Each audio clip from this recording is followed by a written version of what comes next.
set in that opening round. This time ago, Vegas Legion, they'll be attacking. Carolina Royal Ravens now looking to hold that defense. Let's see how we do.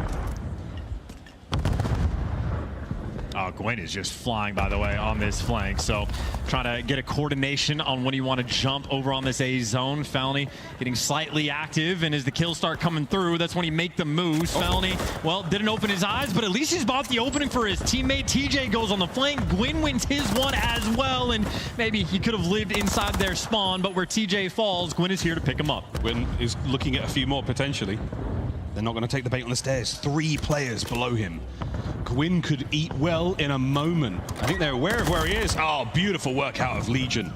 They clean house. And that's Gio hitting some really nice hop-ups as well to make sure that you can hit him on the flank. But either way, that is a good chunk of time that Vegas just had to invest just to clear out your own spawn. So they've stopped the clock, get back on this A zone. But right now, you have opportunities for a few different players on Vegas, or Carolina rather, to go on these flanks. Should be able to get Purge out of the point at the very least. Nice work. Gio from up top. Again, they've kept that A zone safe. 1 segment remaining and only 45 seconds on the clock. Carolina Royal Ravens holding it down here in Karachi so far, but the round is far from over. Lovely work there from Gwyn, keeping it holding. And this is perfect too. Clayster's got the cutoff as well, so every single player off spawn, Clay's going to be dishing out these comms to his teammates or just getting the kills himself. The longer he's alive, the worse it is for Vegas.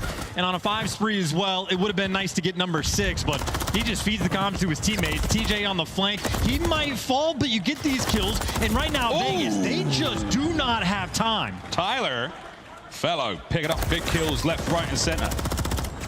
Pressure on Clay. Nero with a seemingly infinite amount of ammo in the magazine of that rival 9. T's cutting through mid. That should be the round, unless they can get an A. Purge sends it with 2 seconds to go. Wins a big one, but not enough to stay alive. Attach at the back door. So close, yet so far. The Ravens 2-0. And that is a gorgeous round on the defensive end. They win that opening break, and just the coordination that they had. While TJ and Gwyn are working those flanks, Felony times it perfectly to start getting active through mid. They get that 3-man down, and again, they just wasted so much of Vegas's time that you're not able to take your time and coordinate and get on the zone together. So Carolina keeping things mixy. Felony 13 kills in 2 rounds, not too shabby, but every poppy picking it up there from Ravens. If I'm Carolina, I'm thinking about the objective again. Just bully your way through and straight to that A zone they go. Yeah, they wasted no time, no lives. Barely a bullet trying to take the zones in the previous attempt. Here we go, back onto A. No trophies, 2 players. Gwyn, nice coverage.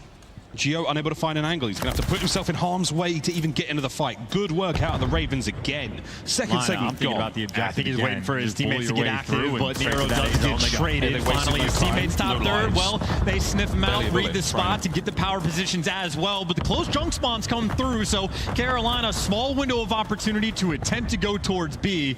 Nero going to slow you down, and Attach going to be doing the same. But Glacier's made it to the back alley, so the clock is being stopped. The objective's slowly going to trickle. Yeah, Clay's on B.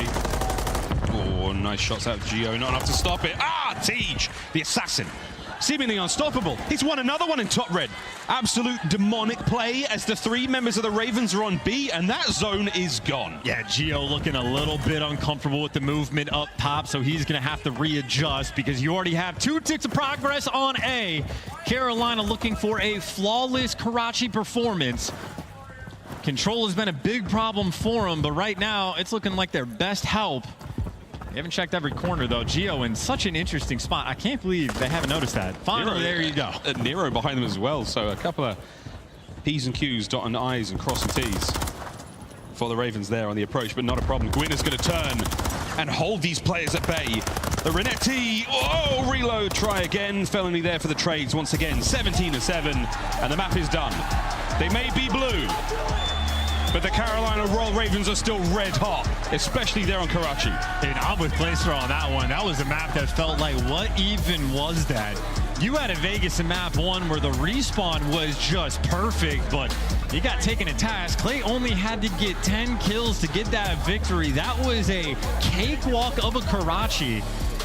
And maybe like the fewest number of kills it's taken for a win in Control. The records that are being set in this series, I mean, they're baffling. It's a historic series, ladies and gentlemen. One way or another, where the Ravens take the lead. after that decisive Karachi control game. Vegas looked absolutely lost, man. They were stunned, nothing to be had. I mean, it's just like the little thing, like the Karachi special, right? We're watching Gio and Attach get the 2 kills off the guy off the A zone just to give him the close spawn towards Junk, and Nero's just by himself now dealing with the entire team. And Vegas so slow on that transition, not able to find any of the kills. I mean, they effectively just tossed those rounds away, so Carolina Royal Ravens didn't have to sweat too much for it. They get to conserve that energy for the map 4, but advantage in this series. And when they're on map point, again, they came into this event as the 12th seed overall in the CDL. They get this win, they jump up to 8th. A huge leap there. There was a 5-minute and 43-second long game of Karachi control. Tell you what, that's some real convenient SR grab. We're searching again after that one. You know it. The hands are hot. You want to keep that streak going. We're on fire, boys. That's what I've been telling the crew. There's some magnificent play here.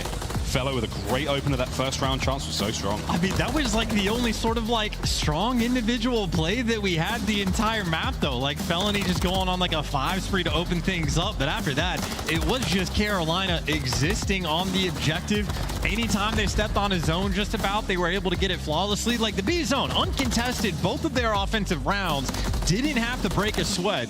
Even when the Ravens were on defense, the adjustments were made and had another flawless round, not giving up a single tick.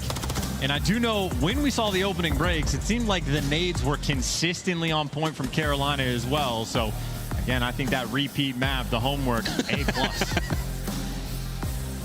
I'd love to know what was said on that stage. We can all guess and we can all do our own best to improvise. I'm sure Reddit's already on it, but now it's dig deep time for Vegas Legion. 2 very tough Karachis, 6-3, 3-0. One more map and they leave the tournament. This Rio hardpoint has got to be something special for our boys from Vegas. After that, the invasion, search and destroy if they really want to stay alive in the series. But this is going to get very interesting if that Rio gets a little bit too hot for them to handle. Ravens looking fantastic. And look, it's not like I have my degree in armchair psychology, but even looking at the player cams and the way the guys were playing on the map, the Vegas boys just did not look comfortable on that Karachi. We get to find out if that's the case, if the LAN or main stage jitters are getting to them, because we've seen them on Rio. They've had strings together where they have had nearly flawless performances. The way they started against Toronto Ultra, they built themselves a 100-point lead, and it took the best hardpoint team in the game to be able to make that comeback. But Legion have looked strong on Rio. That's the map they get for the map 4, so a comfort pick for them, their opportunity to get back in the series. Oh, here we go. Tough one for the Vegas Legion fans. We've heard you all weekend. We appreciate your noise, we appreciate your energy, but you're going to need one last dig here for your team who are in trouble.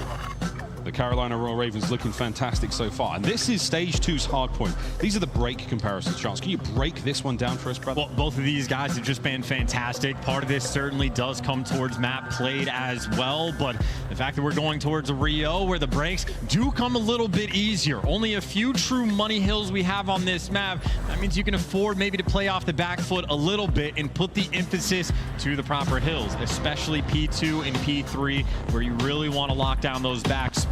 So I know right now for the side of Vegas Legion, they're going to be spawning on the deep side of the map. That means their opportunity for a strong opening break, try to string some hills together, but on Rio, almost a similar story for Carolina where they had limited success early on, but coming to the event, they look strong.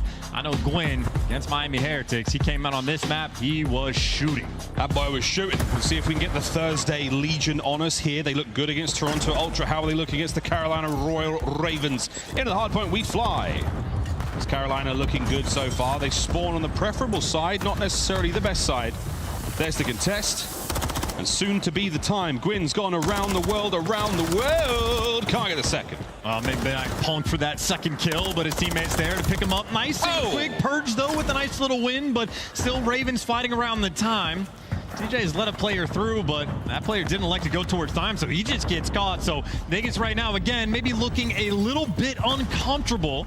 Carolina applying the pressure, and TJ, pick up the kills, pick up the rotation, whatever you want. He might fall. This has been a wonderful P1 so far for Carolina. Looking great. Clay unable to get the last bullet, and Gwyn there to help out. He gets by with a little help from his friends. Purge, the only man left up there from Vegas to try to contest, or at least keep these players off the time. And it's done. Over towards P2 we now go. Bottom right-hand side of the minimap. You've covered so much of the map space as well for Vegas. You got Nero playing a deep pocket of the map, and you also have Attach pushed out incredibly far. So Carolina, not going to be an easy thing to break down, and they're not successful. Felony wins the gunfight in the back, though. I was going to say maybe that could open the spawn for his teammates. It does not. Purge gets the trade, and Carolina spawning so far away from this time. Far away. Easy opportunity right now for Vegas Legion to take back the lead and at least get themselves back into this game. Nero holding down the hill for his teammates. TJ on the close approach. Can he get any closer? Fellow kept at bay. A strong, legendary AR of attach. And now you got number 5 as well, pushing out far enough that Carolina are spawning out on the opposite side. So an opportunity for Vegas to run the score up, and Carolina need to be harder, better, faster, and stronger on this new hill if they want to get back in the game. Maybe it's going to be close to tied up, but Vegas set themselves up pretty well, but they actually never got active and tried to push through for the spawn. So a squandered opportunity. And again, maybe these nerves on the main stage getting to him as Carolina win that rotation. They do indeed. There was a bit of discovery there over towards the hard point. Nero, oh, he's just guessing all over the place, looking at teammates. There's a lot of noise up there.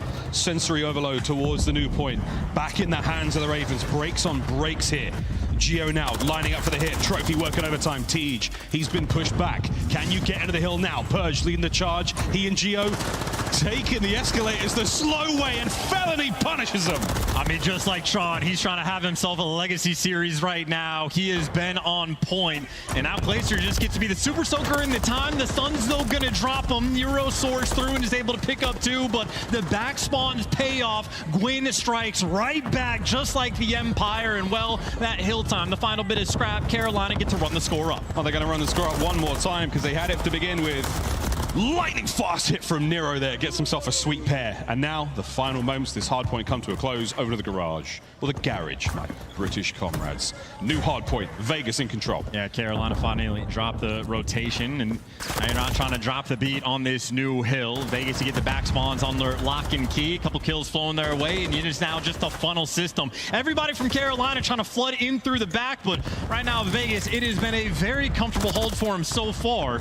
DJ finally able to strike, but right now Vegas just comfortable. Geo though eventually feels the pressure in the overwhelming flock of the Ravens. They break the hill down. Another break for the Ravens. Add that to the stat sheet. Purge off spawn, 25 to go. Doesn't want to give up too much of this, but they're going to chalk it. Top side of the map, from south to north we now go. The bridge. And it's going to be a tough one. Vegas find the kills. Looking at the rotation now. Those are big entries as well. That is so much scrap time that they just had to trade away. You need to find the moment to really set yourselves apart. And I know Geo, the man that was looking uncomfortable on the Karachi, only 2 kills so far. This has been a map where Geo has been on point now. He cannot get anything going. Can't get it going. Not looking so aerodynamic here. Brand new hard point. There's 60 seconds of time to be grabbed.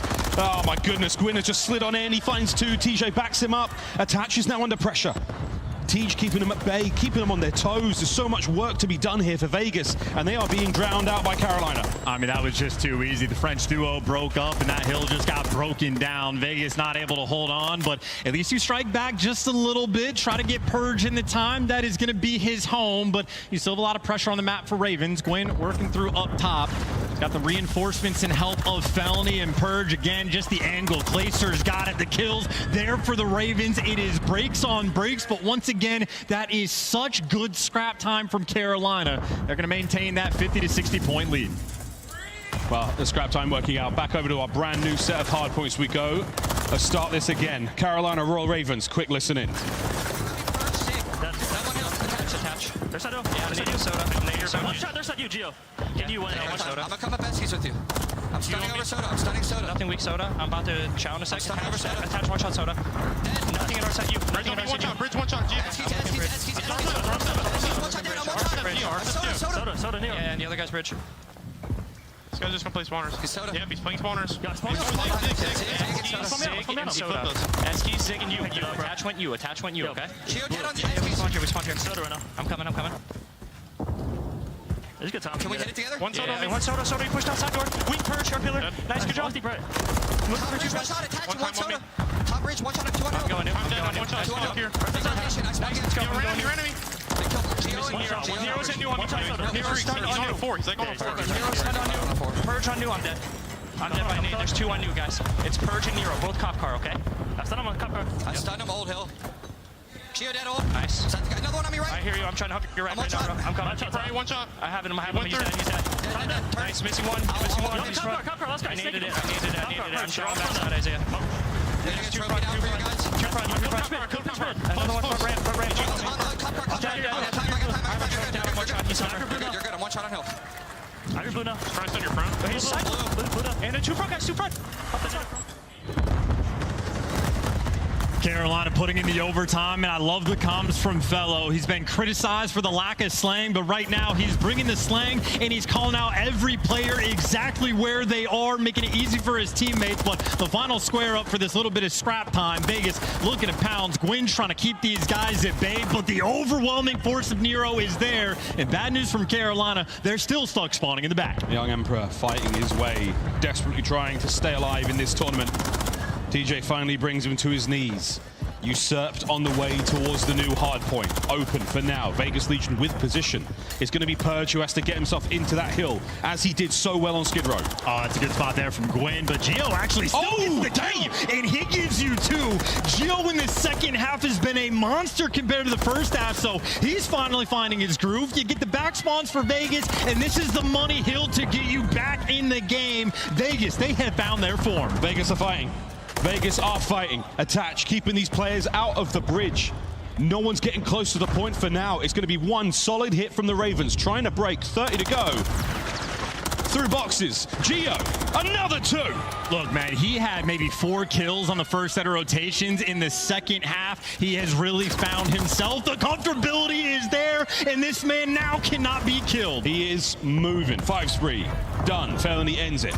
Over towards the new hard point, and unfortunate timing as Attach has managed to let Felony through. Clayson out there to reinforce. The pinch is on. The Ravens are in. You get the pinch spawn, though. You got Gio on one side of the map. His teammates are going to be spawning on the other, so Gio wants to stay alive while his teammates get active, but TJ goes and hunts him down. Big moment for Carolina. He is stabilized, and now it is all guns forward. Light work for the boys in blue. The boys in blue on board now with Clayster. On top of that little bicycle is a magnificent power position here on this hard point.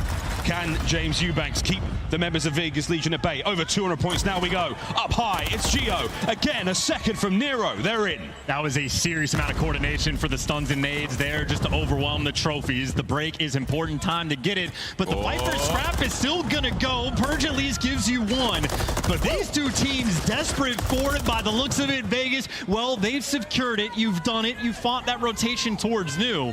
In 12 seconds before the hill pops, Vegas, they got time to form. This is tournament life on the line right now for Vegas Legion, and that is a lead change. We are not over yet, ladies and gentlemen. Going to another hard point. Once again, the bridge. Ravens in position first. Purge trying to fight forward.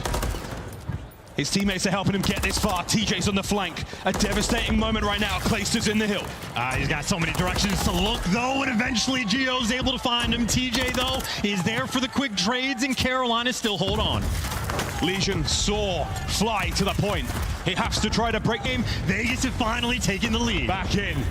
Gwyn through mid. Purge wins it. The clock still ticking in favor of Vegas. Felony trying to find the opening, but he might just be looking for a new hill. And look, Carolina are going to be here first, but it is going to be about a 4-second game for Vegas to win it. It is one break to force the map 5. Carolina stagnant, waiting for these kills to come. Oh, Purge finds it. We're going to find out what you're made of now, Vegas. You've come so far in the tournament. Nero cuts him down. Over to Tej. Last man. He's got to stay alive. God, get it. Fellow, no. Game 5. We're going the distance. What a rumble in Rio that was. And absolutely tippable out of Gio. I'd be hyping that man up too, because he was not getting active in the first half of that game. He was struggling. 2 and 8 going into the bridge hill. Couldn't buy himself a gunfight, but that man finished even. The second half, he was on point.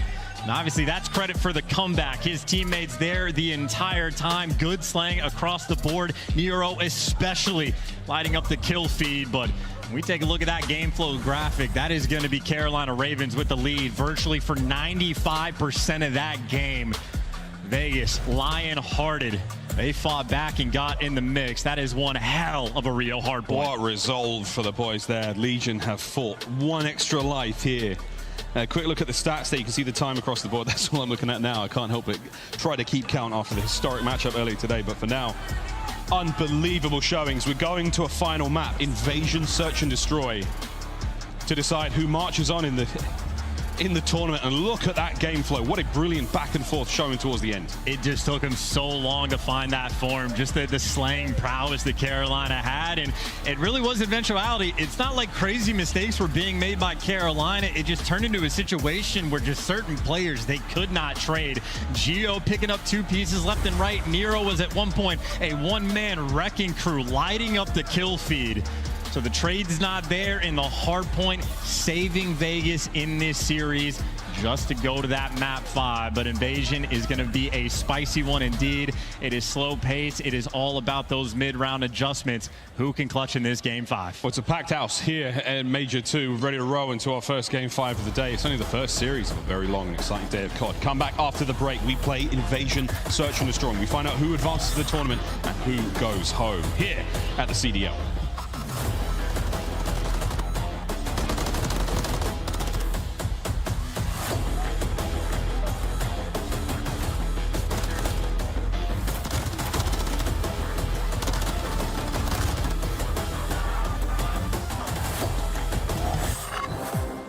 Slice up your competition with the Executive Chef Operator. Now available in-game in the Call of Duty store. Upgrade your game with a Scuff. Save $30 on the official CDL collection at scuff.co/CDL. Get better with the Scuff, the first performance gaming controller. Visit scuff.co/CDL to change your game.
All bets are off. It's Game 5 time here in Major 2.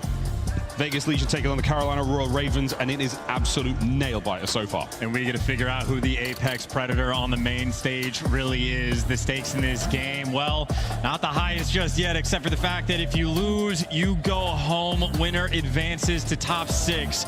These teams looking to make a deep run in the tournament.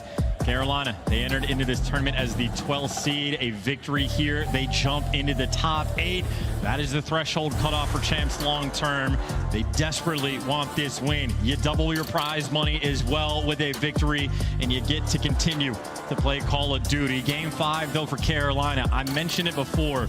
It's a pain point. A team KD of 0.64 in the Game 5s. This has been a squad that breaks down in Vegas Legion with a touch more ice, but the round win percentage, the opening duels for Carolina, it is not comparable. They have never had it. Well, they need it now. We'll find out what our teams are made of. One final map in the series. We're going to overtime. It is Invasion Search and Destroy.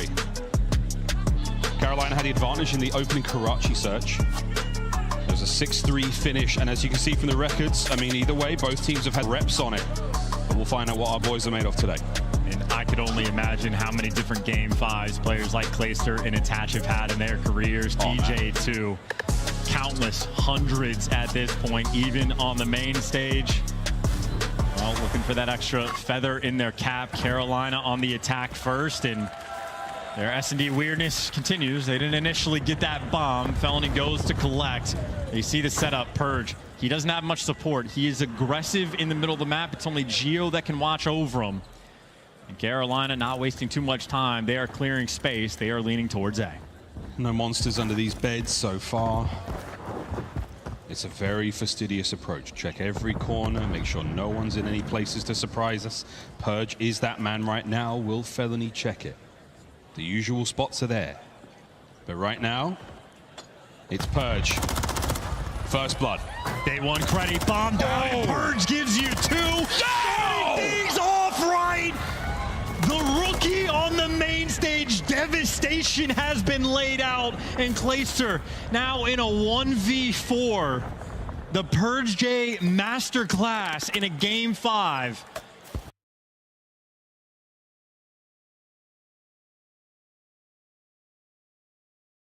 What a way to kick things off. What a way to start it. And can he close it with an ace as well? He's had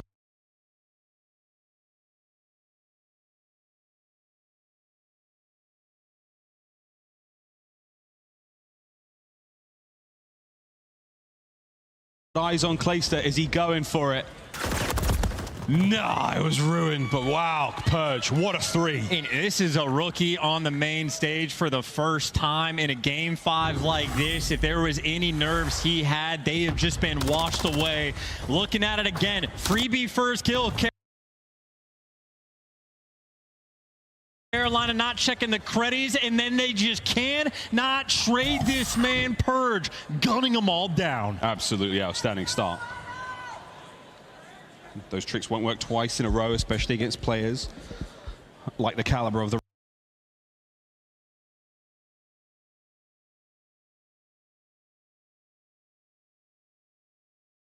Royal Ravens. A lot of veterans over there.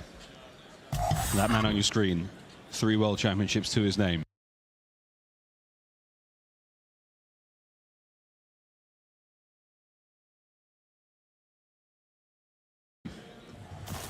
He's got to get one more, right? Let's find out, though. Got to get through this series first. Back over to Purge. 3 spree from him. Clayster's by himself, too. Good news for Clay, though. That kill he got in that first round gives him enough of a buffer to get that trophy. So he can afford to be a touch more aggressive while defending B. You got Attach watching the late flanks, as is tradition for Vegas on this map. You have plenty of repetitions rolling through. A couple nades get exchanged. Less utility now for Carolina to work with. So Carolina does not want to give this bomb plan up. No, they've got a lot of angles covered here.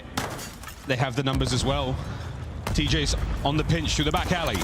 Finds one, traded out immediately. Oh, Gwyn trying to get into the fight, not without a pound of flesh. It cost him a lot, and he's have to pull back. Attach spotted, though. They know Gwyn is going to be in this corner. They're looking for the trades. The nades coming through, and it is perfection. Attach doing his job perfectly. Man advantage for Vegas.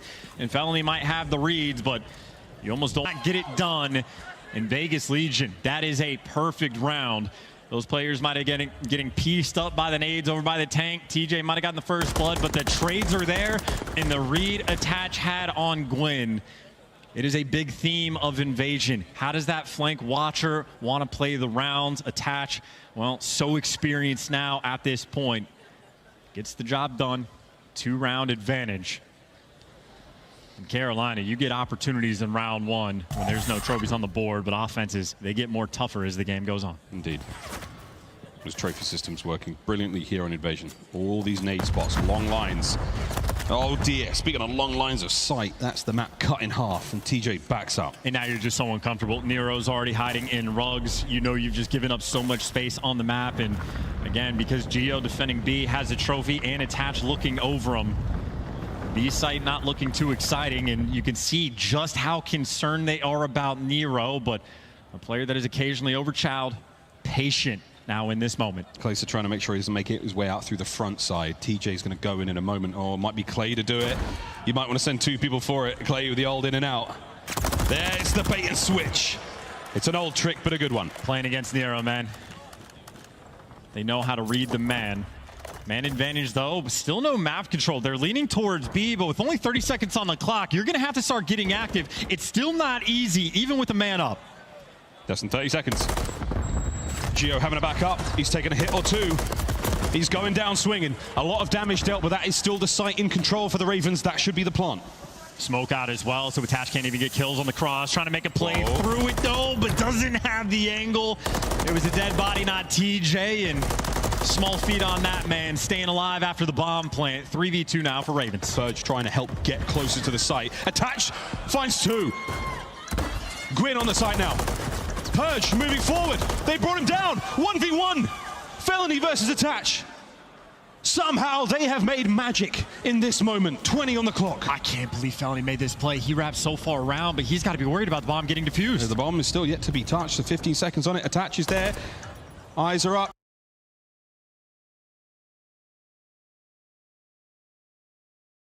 Ready, he may have missed his opportunity. He's on a 4 spree as well. Doesn't want to be brought down by a stray gunfight. He'll take it.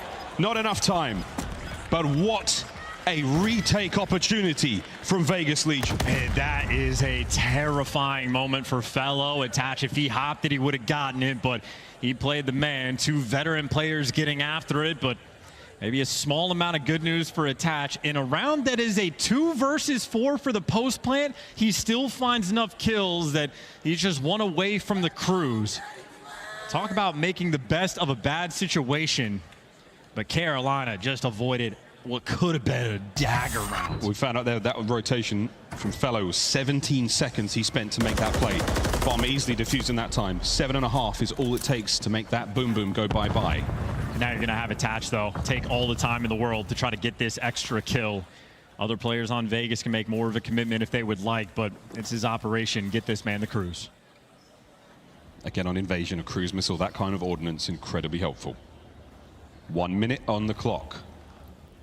No movement, no nothing. Vegas, though, maybe taking a little bit too much time.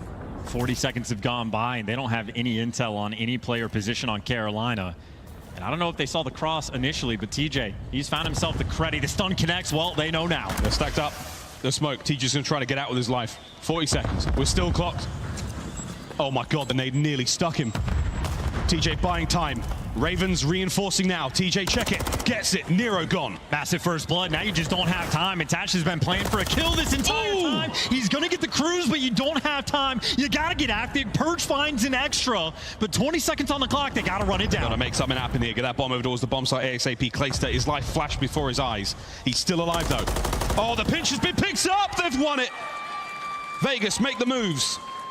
And not only is it now a 3-1 lead, but the cruise missile secured again. And Ravens are looking flat as well in this invasion. TJ gives you the first blood, but even with that little time on the game clock, Ravens cannot ice up. And Vegas right now seemingly can do no wrong. 7-0 for Attach. 6-2 from Purge as well. And you got a cruise missile, you got a defense. Vegas are in prime position to get themselves a massive lead. It's outstanding composure from Purge. They're at 6-2 in this game 5. And they can burn it as much as they want. Vegas holding it together. The Ravens, though, we're looking towards the A-bomb site. That door may blast open in a moment. That's going to see Purge spring to life, and there it is.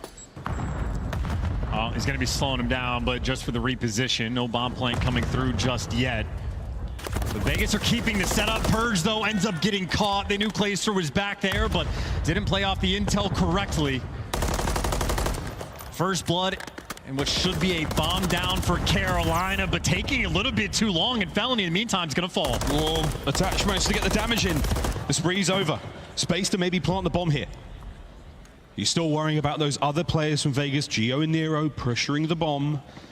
That's Teej's job now. Plant that bad boy. If Nero can catch him off the plant, if you keep the man odds even, there's the hope for the retake, but the Vegas boys definitely have their work cut out for him. He's staying very close to the site as well. Last ditch. Geo guns him down. Over to Gwyn. Plenty of noise being made. Clay can't get them both. 1v1! And Gwyn came very, very close to losing that round for the Ravens there. It was a dicey one, but he got it. Clayster got tags and Nero as well. Nero just ready for this snap on the doorway chow, but either way, that is a big round from Carolina. You win an offensive one. I know the Cruise is still in the back pocket, but efficient work on that A site. No, not at all. Huge amount of information gained there from Vegas Legion off the opening break. All of the Ravens players seemingly made aware. Well, Vegas actually, they might have seen 2 players on the cross, so this is an isolation play trying to find Gwyn over towards P1. They know Gwyn is indoors. The Cruise doesn't buy you anything. And in the meantime, they might have taken control of Cafe, but that Cruise gets you virtually nothing. Over towards the A-bomb site. Gwyn. Damn, son. The Michael Bay movie over here. Backs up, gets away with his life. The bomb might be going over to B in all that noise. Well, it's just a default round at this point, so the Cruise missile completely ineffective. In less than 45 seconds on the clock, and Gwyn even finds the first blood. Nero, though, responds, but the trades are coming through. TJ making another big play. 1 HP was all he needed. The bomb is still mobile, and now it's going towards B. Tej, he could win the round here. The COD gods have not smiled upon him. And Clay watches them double back again, so the mind games continue, but Clay, the vet, knows what's up. And they know the play's on A, too. That makes it a little bit more interesting. Nero can't finish it, but Clay can. My God, a series of unfortunate events in that round, but we find the equalizer. And that is a heads-up play by Felony in that moment. Clay's feeding in the Macons. They know the bomb is absolutely over on the A site. Felony trusts it. He gets active, and then he knows that trade is coming through. He just slides away a little bit too fast to not get traded. And Clayster not wasting any time either. Very quick on that trade. Tied up 3-3. Oh, yeah. Oh, yeah. Fellow shots down range. That's about as far as you can shoot on Invasion. It's a big map. Just information trying to keep those players at bay. For now, Vegas all over the map. Purge making the adjustment, though. He's found a hiding spot over on the A street, so he's going to wait for the timing or maybe the intel on when to pop up. Try to get these kills off A. The card yet to explode, though, and there is no trophy, so it is a risky play to attempt to make. Purge trusting himself and his teammates in this moment. You know, at this point in time, a read is all you're going to get on that Purge spot. Where he is now, he could stop the bomb plant with good communication from his team. He could stop them getting out. 40-ish seconds to go. Maybe Spidey senses tingling, though, for Carolina. Debating on that rotation over towards the B site, but nope, it's a hard commitment now. Less than 30 seconds left. They're going to have to go towards A, and Purge, he's remained in this spot. Tremendous patience from the young Rook. And there it is, doesn't see Tej, so it has not worked out. He might be able to get the kill now on the transition off the bomb site. There it is, first blood. Purge now holding still. We're not leaving this POV. He might go big against Felony. His teammates through the middle of the map now. Nero sends it. Clayster guns him. Pressure now on. The Purge battle on the outside of the map continues. 25 on the clock. And now you just don't have time. He's going to close the door and try to make Carolina tweak, or maybe he's just going to full send. Quinn, though, checks the bomb. The coverage is only there for the trades, and with 15 seconds left, Vegas, they got to fly. 2v2. Got to make something happen here. It's two individual gunfights across the map. Attach wins his. Felony gets him off the bomb. That should be it. The time has been set. It is done. Attach cannot defuse. The round goes to the Ravens. What a banger. And these young players on Vegas struggling to coordinate in the way they need to. Purge makes the play, but Nero just overcommits on the chase, makes a solo play, and cannot get it done.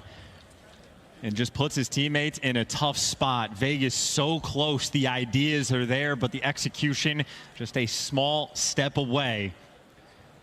3 rounds in a row from Carolina, and Felony and Gwyn, the players struggling early on. Well, now starting to go on some streaks. Felony on a 3. Feeling more confident and getting a good chunk of map control as well. We've seen players clear out this spot, but Gwyn, he's going for the sneaky one. This might be the round where nobody clears it. We'll find out. Nero, he's trying to check. If he sees it, oh, you're in trouble now, Gwyn. Did you see his gun? Didn't see his gun. He's going to go in there. Don't go in there, Nero. It's not safe. Oh, my good God, Gwyn. Will you be gifted a pair? Information. Oh, Gwyn. 1. Not the second, though, Purge. Great shots. Purge has been a monster. That is a huge trade to get, and Gio finds the pick in the meantime, so man advantage. And they've collected the bomb as well. Back over towards top broken Deej through the smoke, and in a Purge once again finds the kill. 3v1, all down a fellow. Well, he's got the timing on the flank, but Gio, he's just watching it around out of the rooks. Look at those two players go. Purge and Gio together executing in that round. Purge on the trade. That is not an easy moment because Gwyn with that trigger discipline was setting himself up for the 2-piece, but a big win in that moment, and Gio able to find 3 in that round. Gunning down one of the best players of all time, and follows up after that with a couple more kills. Gio making plays. Asking you shall receive 2 from the rookies there from Vegas Legion. One of the criticisms of his play, right place, right time, but not necessarily as lethal in the gun skill department. It's kills like that make all the difference. Icing up in these game 5s. This is a nail biter. The pressure continues to mount. Purge has picked a new spot as well, so he's been keeping things mixy. Carolina consistently having to second guess themselves. And with number 1 and number 2 in the back of the map like this for Carolina, I think they're waiting for a guy like Nero maybe to get overactive. They spotted him in broken, a couple shots coming through, but no first bloods have fallen just yet. It's such patient gameplay from Purge. Patience running out though. 50 seconds on the game clock. We're just on the outside of the A-bomb site for the Ravens, desperately trying to find the space and find the plant, and there it is. Purge though, he's going to be looking for this trade. How fast can you get out? Fast enough, the coverage is there. Gwyn protecting his friend. You got the man advantage. Still holding together mid-map, not a safe place to be. Nero is so tagged up. Clay might send it. He does. He sends it, but Attach. Fantastic coverage. 30 seconds. Both teams helping each other out. Time, though, ticking. Vegas going to have to start getting active. Attach finds another pick, and now you've isolated him. You know the 2 players are going to be around Cafe. Hold it together, Gwyn. You know they have to cross. 20 seconds. Wins 1. Can't be traded out. Felony now has to keep the bomb safe alone. Now that's it. That's the round. And that's match point Vegas Legion. Gio has been on point. This man is a second half player. That is now 4 kills in a row. He's gotten the 2-piece in back-to-back rounds. Gio on point, trades there. Nice shots on Felony. And even though Purge falls for the first blood, Vegas still bounced back. Clayster just getting caught on that street by Attach. Not playing around that time. It is standing room only here in the BCC. 1 more round for Vegas Legion. And for these 2 youngsters to march onwards in this tournament, it's an attacking round. Ravens have to ice up. And towards B they go. No players now on the cross. They were looking for the timing. Gio getting that information, but he hasn't seen a soul. TJ finally makes the moves, but they know TJ is going to be by broken. Now the question is, what do they want to do? Maybe with that level of aggression, if they're seeing an SMG, now thinking it's a 2-2 split, Vegas, they might have read this perfectly. Taking care of the trophies as well. Yeah, trophy gone is a big deal. Able to check all the usual spots now. Less than a minute. The Ravens are holding firm. And TJ's been left. Clayster wrapping back, so trying to make this hold on the defensive end. Gio's responsible for the streets, so TJ, no opportunities to flank just yet. But a tight setup now from Carolina defending this A site. Gwen's gonna have to pick up a couple. They're on the outside of the street. That's the gunfight. Gwyn, hold your nerve. Do not let go of that angle. You know that doorway's gonna bust wide open any second now. Or is the bomb gonna cut through the middle of the map? Head on a swivel. Gwyn's down. Back over to Clay. Shots at range. Time is running out. Someone's got to make the play. TJ's trying to get active, but the bomb gets planted, and Nero still alive for the moment. Gets it. Can't get out. TJ got the kill. We got a 3v3. 3v3, 35 seconds on the clock. Gio holding that street. Tej, if he hits it, he's in danger. Purge through the middle of the map, but Clay, the vet, guns him. Old man's back at it again, but now you got it. It's a 1v3 attached, nowhere to go. And the Ravens have forced the round 11. Oldest player in the league, but gunning players down when you needed them to. The absolute finest, the dream situation, elimination round. Here we go. One final flight for the Ravens, another roll of the dice for Legion. It all comes down to this. Attacking round for the Ravens. Vegas Legion on defense. And these are the round. What kind of play call do you make on the round 11 on the attack? How do you want to approach this? TJ leading the charge, rival 9 in hand, going towards Cafe. They're clearing it out, getting the space, checking all the corners. Is it Old Faithful? Do you try something new? Do you get creative? What do you do? Forget how to feel and just get out there. As the tension in the air now is palpable. Spotted out. Tej falls. And Nero gets out too. That's first blood. Big moment for Vegas on the defensive end. And Vegas going to hold that line and hold their nerve. The only player they can isolate right now is Nero, playing by the bomb. And they've got to get that bomb back as well. So Nero, a tall task. 40 seconds. He's backed up. Enough space, though, for Clay to recover. He did get spotted, but he's gotten out, and this is such a difficult position to weed someone out. So Carolina doesn't look like they want to deal with it. They're going through mid. They can play the trade game on the site. They've got the numbers. Fellow spotted out, wins a big one. 3v3. Bomb's going down. Attach not there to be able to stop it. 2 players grouped in the back, and maybe Nero the opportunity to make the flank on the play. But for a 3v3, Carolina, can they hold on? The final retake for Vegas Legion. One more crack at it. Clay on the outside. Gwyn! Perfect timing. Nobody else is making moves. Staying secure. They were looking for the trade on Gwyn, but time is ticking. Vegas, you gotta go. 25. Fellow checks it. Safe. Attach and Gio still on the maneuver. Gio makes it a 2v2. Onto the bomb we now go. Fellow. Will he check this? Gifted. No one on the bomb. All down to attach. It's a 1v1. Time. It's not worked out. Again. It's Fellow. It's the Ravens. It was a split-second decision and Felony wins it. I cannot believe what we have seen. The King of Clutch dethroned in a regicide of a round 11. That is an unreal performance in that game 5. Felony was struggling in those early rounds, but every kill he got in the final few, that is an insane impact on the map. Just catching those players out on those rookie mistakes. That was a bomb down after Nero got that first blood, and they clutched the 3v4. The resolve on point, and Carolina on land.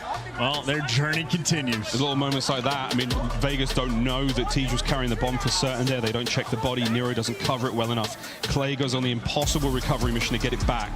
And with that, you're given that opportunity to get the bomb down. It's moments like that that define a series. What a round 11 that was. What a search that was. What a series that was. I mean, that's just unreal. I mean, you want to tip the cap to Vegas as well, because the comeback they just had on Real, one of the best maps we have seen this year. So Vegas certainly in this stage have made a lethal threat. They got rookies on the team, but that's like a roster change they make that is one of the most criticized we have had, and they clearly have made the correct call. Purge has been a spectacle to watch on the main stage, double digits in the map 5. I know a pain point, maybe one that'll haunt you in your dreams for the next few weeks, but that is not a performance to be ashamed of at all. More so just credit for Carolina. It is veteran players across the board. They live for LAN and they deliver in the big moments. That is the classic Neslo, that old 2-3-5. The 2-3-5, wow. What a series that was. Congratulations to the Carolina Royal Ravens. Commiserations, Las Vegas Legion. We'll see you guys again in the online qualifiers for Major 3, but until then, wow. What an unbelievable matchup. Well, that noise in the background, ladies and gentlemen, is good news. It's our Monsters Winner Spotlight with Teach. All right, guys, give it up for the Carolina Royal Ravens as they survive this elimination matchup. Tej, what a series this was. You guys come out on top. You take maps 2, 3, and 5. Now let's go back to maps 2 and 3 there on the Karachi. You're making some big plays on the S&D. You're doing a lot there on that map. And you guys go into control, but how are you feeling to kind of close out that S&D going into that control? Yeah, I mean, Karachi S&D has been like our veto lately, so we've been working on that map since we got to the event, and I felt good to clutch up that map. I think we went down 0-2 second map too, so I think we went down 0-2 both S&Ds, so to be able to come back from that, heading into map 3. And then that map 3, the map 3 looked effortless, okay? It was a solid 3-0. What was going on through your head? Because we saw you guys cheering. It was like you guys didn't expect what they brought to you guys. I'm sorry, what was that? It was like you didn't expect how they played there in that control because it was so easy. Why was it so easy? Yeah, they beat us on the map online pretty convincingly, so we made some adjustments on our defense especially to come out and win that map, and we played it flawlessly. That was a really good map out of us. There you go. And then now you guys, I want to say that was like your 4th or 3rd S&D in a row for the Game 5. We know the struggles there. You go down 3-1. The cruise missile misses, and from there you start to rally back. What was the comms like? What were you guys talking about? Yeah, I said I was streaking, and then Clay was like, Clay didn't say a word that whole round, so I ended up team killing him, and I think we ended up clutching that round, but yeah, I mean, I've just been calling strats recently in S&D, and it's been working off, so. Okay.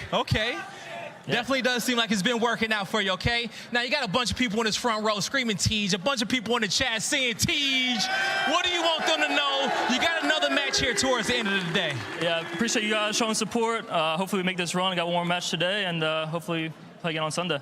All right, hopefully we'll see them on Sunday. Show some love to the Carolina Royal Ravens. Chris, it's a lot to break down. Thank you so much, Blaze. And Ali, Nameless, if the day ends right now, I'm going to bed happy. We got one of the best series we could ask for here at Major 2, and it's Carolina, who is desperate for points, continuing on in our tournament. There are so many moments where this game could have gone either way throughout every single map in the series, except for the map number 3. We pretend that one didn't happen, but the search and destroys in this series were stunning from the London Royal Ravens, simply because they went behind, Carolina Royal Ravens, they went behind both search and destroys, like Tej said, and they made adjustments in the middle of the game and started crawling their way back. Just flawless gameplay out of the vet. Nameless, we've always credited Attach with his 1v1 prowess, his ice. Today, Felony gets my MVP of this Game 5. The man came through 3 different times for his squad. Are you kidding me, Chris? I mean, to start this map, we put up a graphic and it showed his woes in Game 5. 0.5 he's had in Game 5 so far this season. He completely flipped the script throughout this one, left in very difficult situations of 1 versus 1 versus Attach, where Attach had that like weird timing where he could have sneak defused it or had the advantage on the gunfight. He says, I'm gonna take this gamble because I know how you like to play. Wraps the map, ends up winning that round, gets left in some crazy situations where it's like, we need to get a blood. We're in a 3 versus 4 situation. Fellows the guy who gets the blood for them. That kill on River was massive on Purge towards the end. Fellow, man, this guy came to play in the clutches today. And you gotta think it's because it's like a lesson learned, right? All of my notes from previous Carolina Royal Ravens games in Game 5 specifically was they would get information and do literally nothing with it. What do they do in this series? They mostly got outslayed when it came to this Game 5, but they took the information given to them. And what was Vegas Legion doing? They were leaving A site open for plant time and time again. And Carolina's like, you wanna give us the free bomb lay? We're gonna take advantage of it every single time. It happened at minimum 3 times in this series, and they were able to come back from a man-down advantage even in that round 11. Toughest draw for them possible here in the elimination bracket at this point, and Carolina gets the win over Vegas.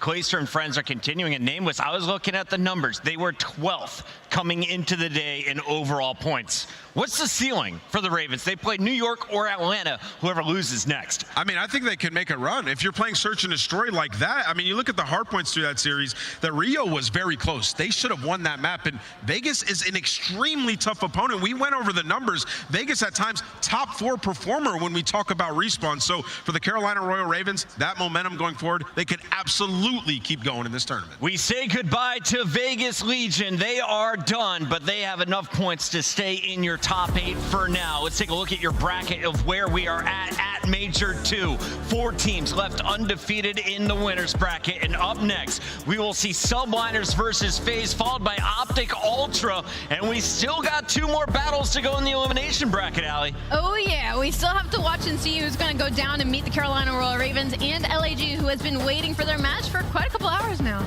If you're having fun, make some noise, Miami. When we come back, we go to the winners bracket. New York takes on Atlanta after this. I'm having fun too, guys.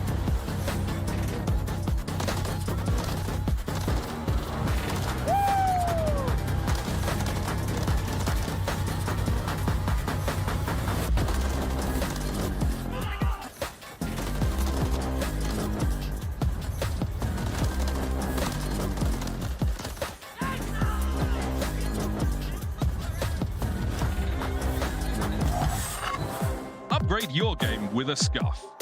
Save $30 on the official CDL collection at scuff.co/CDL. Get better with a Scuff, the first performance gaming controller. Visit scuff.co/CDL to change your game. Start the season strong with the Call of Duty League Pack. Grab yourself the CDL Operator, Weapon Blueprint, and so much more. Check out the Call of Duty store in-game now.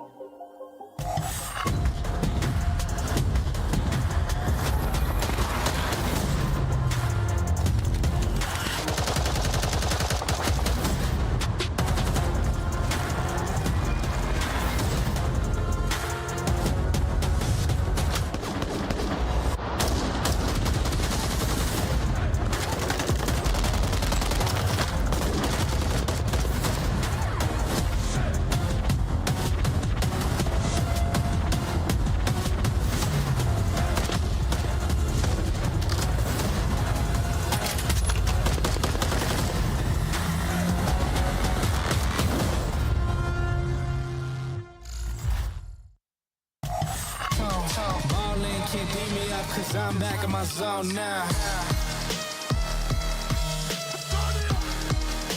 Cause I'm back in my zone now.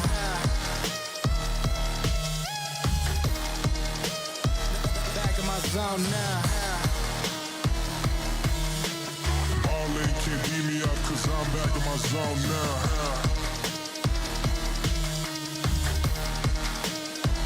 Back in my zone now.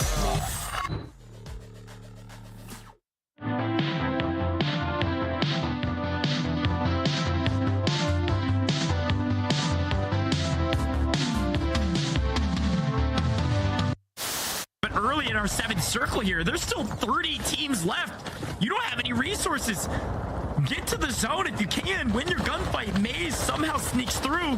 You see a lone Nubu Spartan running around like a chicken with his head cut off. There were so many squads. This is unprecedented. Being able to see this from the Codcaster is so special. There's our first moving zone. Back him up, making all the plays is Crimsix.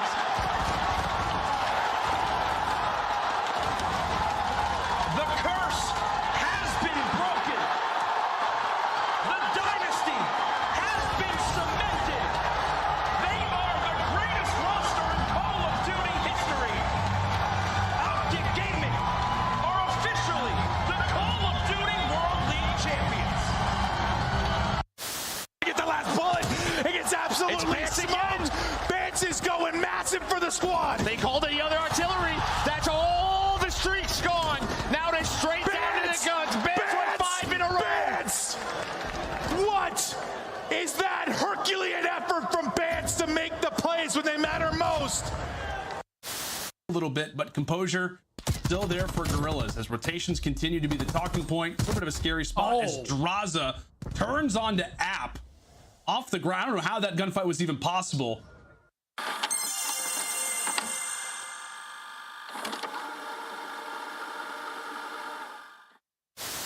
It plays a little different. It's nice to have like a map you love back in it, but it doesn't have to be exactly the same as Drazah. Nice little angle through the statue. Rips one for the opening kill. Yeah. Listen, where am I looking here? It's Mother's Day, all right? Call your moms, all right? And maybe I'll call them too. Obviously being one of those players might have a little dance with Sandy here in a moment, and as the pre-fire as well gets it done and gets out with his life, possibly the best player in the world. Share your life. They actually went for the challenges and gave us an opportunity, which is just something I hate seeing. And what the hell was that? Zinni's got guns, that's the best gun in the game. That is the best gun in the game. We gotta find him. We gotta find him. You guys get smokes if you're a little weak. Run the outside. He's running the outside. Eddie. To your right. Close. Your right. Let's go, baby! Come on! Come on! Let's go! Let's go! Let's go!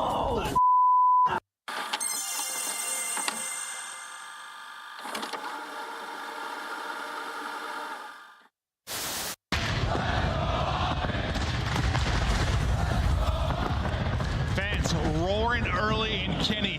What is this route? Finding picks. Shotzzy. Look, guys, Michael Phelps on. He's going for a deep swim around the flag. Shotzzy. Or is it Aquaman? Coming up from the depths.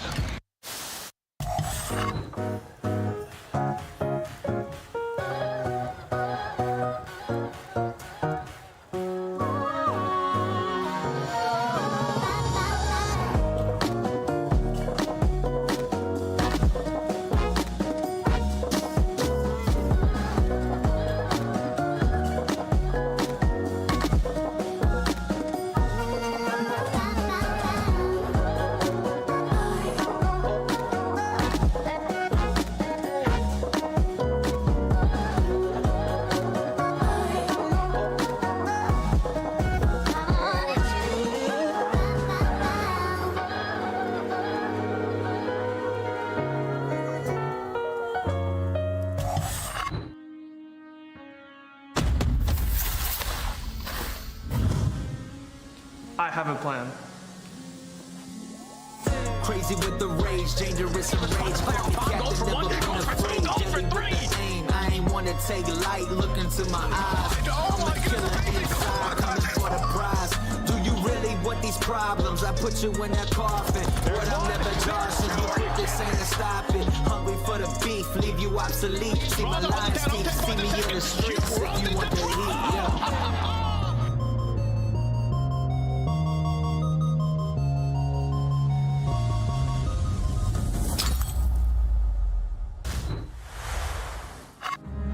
The kill feed has been absurd. Like, they are blendering them in this moment. 10 spree ended ace. Too easy for Mr. Abizi. Kismet's beaming though. Nice! Honestly, it's just us in Toronto, but I think they're ass and we're on top.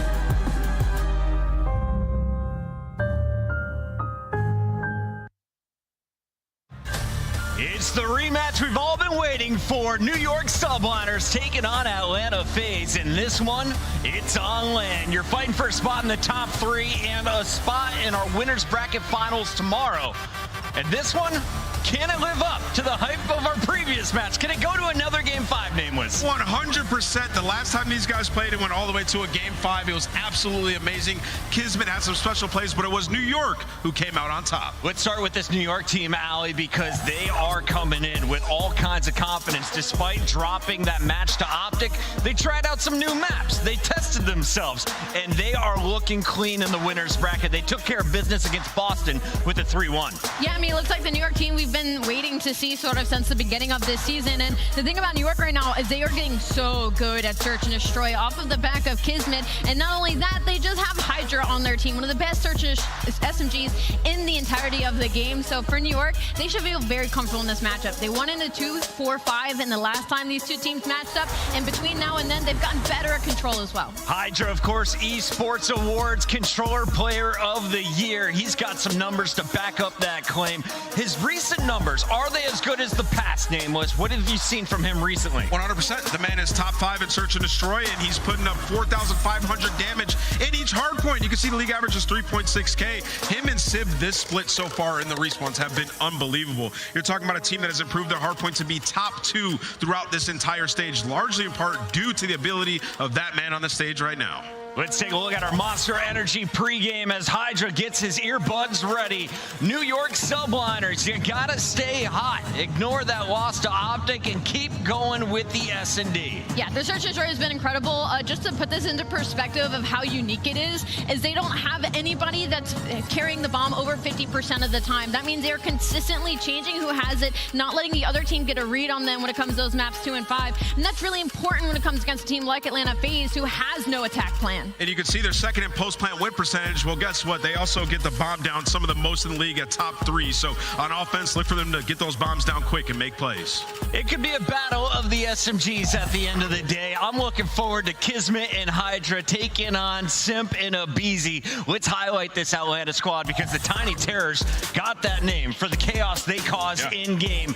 Allie, how good is this duo on the front line for Atlanta? Very good. And honestly, it hasn't even been the SMG duo that's needed to step up. It was with the ARs, and they've done exactly that. Cellium doing Cellium things. You know, he's still in the #1 spot for top 10 hardpoint over this stage, and he's still leading his team when it comes to search and destroy KD. So now it's when we start looking towards the other members. We start looking at Drazah, who has added to this team for comms more specifically than the slang, because you got Simp and aBeZy. You don't need him to drop 1.2. So for Atlanta FaZe, it's about trying to hit their stride in that respawn. For the Monster Energy pregame, I'm assuming it's got to be something about the search and destroy, because it just hasn't been the same.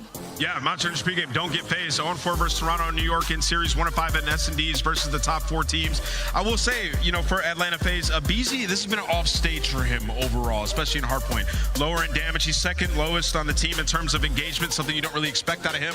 But when they did go up against New York, he fried. He had the most damage on his team, and he had a 1.29. So aBeZy in this matchup, seemingly really comfortable, could be the X factor. And then also for control, they have been unbelievable there. 3 players in the top 10 just been lighting it up. One of the best attacking teams that we've seen, and of course known to get that final defense to clutch up on maps like Invasion. But Invasion isn't in the mix today. We're going to High Rise for game 3. Allie breaking down the numbers. Who has the statistical edge here? I gotta go with New York Subliners. They love this map set. I'm looking at the High Rise control, and automatically I'm worried for Atlanta because New York is second overall in the league in attack. And not only that, Hydra has been a different beast when it comes to this map mode combination.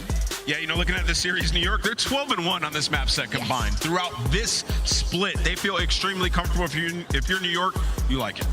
Let's take a look at our Scuff maps and modes, and of course, our Scuff pick'ems. Nameless, we were so close, but it was Allie catching up. She is now just 2 matches back, so that means Allie has to go first. Allie, who are you picking in this one? Actually, I think I'm only 1 now from you. You're 2 matches Whatever. back. I don't think I'm gonna catch up anymore here, because I'm sure we're all gonna go New York Subliners. You're going Subliners. Atlanta FaZe. Going Atlanta FaZe. Atlanta FaZe. He's feeling it today, and I am going with the Subliners. I had him to win the whole event. Merc agreed. Let's see what they get done right now. Guy Blaze, it's all you, my guy. Oh, thank you so much, Chris. Miami, I am so excited for this one, as it's time to light up this stage in yellow and red for an inferno of a matchup for this winner's round 2. Now, the first squad coming out, stand clear for the New York Subliners. Here comes Kismet, Sib, Skies, and Hydra. The New York Subliners ready to get it done. New York has been hitting their stride. The newest addition, Sib, has been frying in Respawn throughout this split. He's been unbelievable on Hardpoint, putting up so much damage, and everybody around him in Search and Destroy as well has been putting down work. There's a reason that they went 6-1, and they're trying to prove it on that stage. They've been there before, all the way in a championship, but so have their opponents. Let's bring them out, guy. Yeah, it's time to bring out them demons from Atlanta who ain't ready to play no games and get this victory. Make some noise for Atlanta FaZe! Here comes Cellium, Sim, aBeZy, and Drazah, ready to FaZe up into a victory. Atlanta FaZe. A tale as old as time is New York going up against Atlanta FaZe, and for the first time in a long time, it's been Atlanta on the back foot. Now is an opportunity to catch up. They had a stressful Game 5 versus LA Thieves, but now, being the first in the building today, are looking to play their first match up against New York. It's time to see if they can lock it up, Blaze. It's time to see if they can lock it up. Miami, our first series was great. You ready for another one? Merc, Maven, let's get the ball going. Here we go. Time to get it started. We got a fantastic match. I'm feeling very sexy, Joe, and ready for a fantastic match. This one went the whole way last time. I have a full matching ensemble. These are shorts. Yep. A little bit of thigh, a little bit of thigh. Yeah, you look like an absolute moron. Thank you, Joe. Why we love you. Honestly, it looks like the remake of Malibu's Most Wanted is about to come out, honestly. Yeah, no, that's basically what it looks like. But focus now to the match. This one, yeah, went the distance. We expect this to be a match of heavy hitters. These next two, really. Yeah. It's your top four. The Battle of the Titans. This should be absolutely sensational. What are your kind of opening thoughts about this matchup of these two teams? Well, I think when you look at the map set, it's a little bit different than what they played online.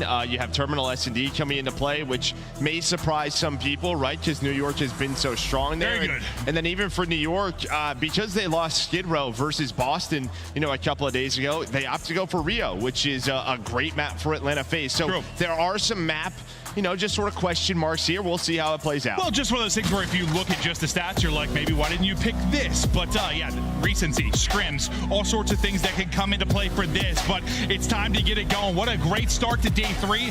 That last series, one of the best on the year. An absolute nail biter.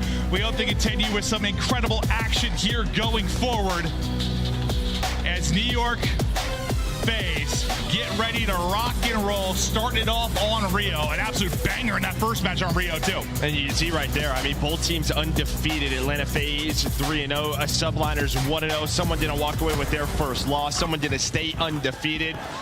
And here we go. Who's going to make it to our winners final? A battle for a guaranteed top 3. They go the distance. Last time, it's aBeZy. Mr. First Blood, Mr. Opener, cracking them wide open with a triple, and not all 4 is Sib. Able to pick it up from there, but due to the play from aBeZy, you get a nice setup here early as Drazah gets it going as well. Yeah, I think this is important for Drazah, right? Didn't have the best series versus LA Thieves, picked it up really on the second half, but he knows he's got to play better, and he has throughout Major 2 qualifiers, so he finds a nice double, but you get to flip if you're FaZe. You have 25 seconds, you're getting more and more, so this is the best start you could ask for. Yeah, I think one of the questions maybe with FaZe recently is, I don't know, were they guilty maybe of playing down to their competition a little bit in some of these recent series? Will they turn it up when they're playing like a team like New York, or are they just flat out vulnerable right now? All this we will find out pretty soon, I am sure, but rotation up. Next hard point there. P2 locked and loaded for Atlanta FaZe as they've got the spawns, they've got the control, pressure on New York to try and break. Yeah, no, they're gonna go Hydra with his first kill of the map, but that's gonna start the push, but aBeZy is locked in, finds a double. He's up to 7-4, so a great start here. Now you see where Cellium is so far pushed up inside of Garage, just taking down 2. And this is what teams are getting better at, controlling this P2, pushing out, layering the map, making this so difficult to break. And I think if there's anyone you don't want to allow to get going, like if you're in New York, you do not want aBeZy to get going early. Listen, he's been a little up and down at times of this title, but when he is on one, when he is winning entries, the game becomes very easy for FaZe. And again, finding the flip when they want it. You're giving up the good spawns if you were Atlanta FaZe, but you're setting up for P3. 10 seconds left. You're finally getting inside side of this P2 hill. Perfect hard point so far here for FaZe. Can they keep it up? A couple of players do spawn out though. So now it's on aBeZy to recognize this. All of his teammates are dead. So you do a good job if you are subliners responding and now putting the pressure on. Yeah, Flip, maybe it's a little bit too early if you're FaZe. You can't hold it long enough to set up for next, but aBeZy is just sort of waiting, lurking, waiting to find the timing and the pounce when the rest of his teammates are ready to get forward, but it's Hydra that maybe starts things. Now aBeZy is going to get ready to go. The pinch is coming through, trying to find the openers. Drazah takes down one. It'll be aBeZy that then gets the second. So, and finessing his life. Not able to get away though because the stun. Yeah, he plays his life, but as soon as he gives up that spot, starts to push on forward, the back spawns open up. So New York, the players off spawn, they spawn up close, able to layer on in. But I think, you break that hill up if you are Atlanta FaZe. For New York, you find some time. Now you're down only around 40 and on rotation, which New York is so good at. Our #1 rotating team in the league. They're going to be set up at P4. Well, to P4, we get ready to go. You claw back a bit if you're subliners. Now a chance to really answer, maybe get a lead change if you can get a solid hold here. One lurking towards mid. That's going to be Sib. Then maybe you can play the disruptor. But here we go. You're getting close and personal real fast if you are FaZe. The flank coming through, though. It's Sib with a chance to break this up. Doesn't finish the first. Checks the wrong corner for the second.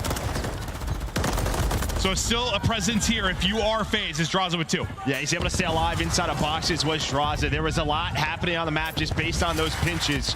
But behind Drazah is 2, locking down boxes, and he's able to find a third Sib off the spawn. So he's going massive for his team. That is where the push starts. He's on 5 in a row. Each try. Cellium now inbound. Showing a little extra love, which he likes to do. There is the break for FaZe. Yeah, he said, I'm just shooting everybody's body now. It's basically where he's at currently. Is Simp is sending it forward with a multi, but we'll keep an eye on Draz. There it is, number 6. He's able to get that cruise, stuff that in the back pocket, and you're doubling up your opponent now. Looking at a 120, 60-ish advantage, but another chance for subliners early, but an early presence here, and an opener from Draz once again. Streak now up to 7, surviving in the pocket and looking to pounce. Over the top he goes, streak up to 8 before he finally drops. Yeah, you had Kiz and Hydra just coming roaming around middle of the map. They weren't exactly sure if they wanted to pinch or not, so they decided to go back to top bridge, but they are cut down. So another break comes through for Atlanta FaZe. You don't see this often. Hydra, a slow start here, 6 and 13, able to find one. Make it 2 headshots in a row. Maybe they get going, almost snaps onto a third, but Cellium, he's gonna win those. As well, they're just trying to fight their way back into the game. Probably another reason you really don't want aBeZy to get going early.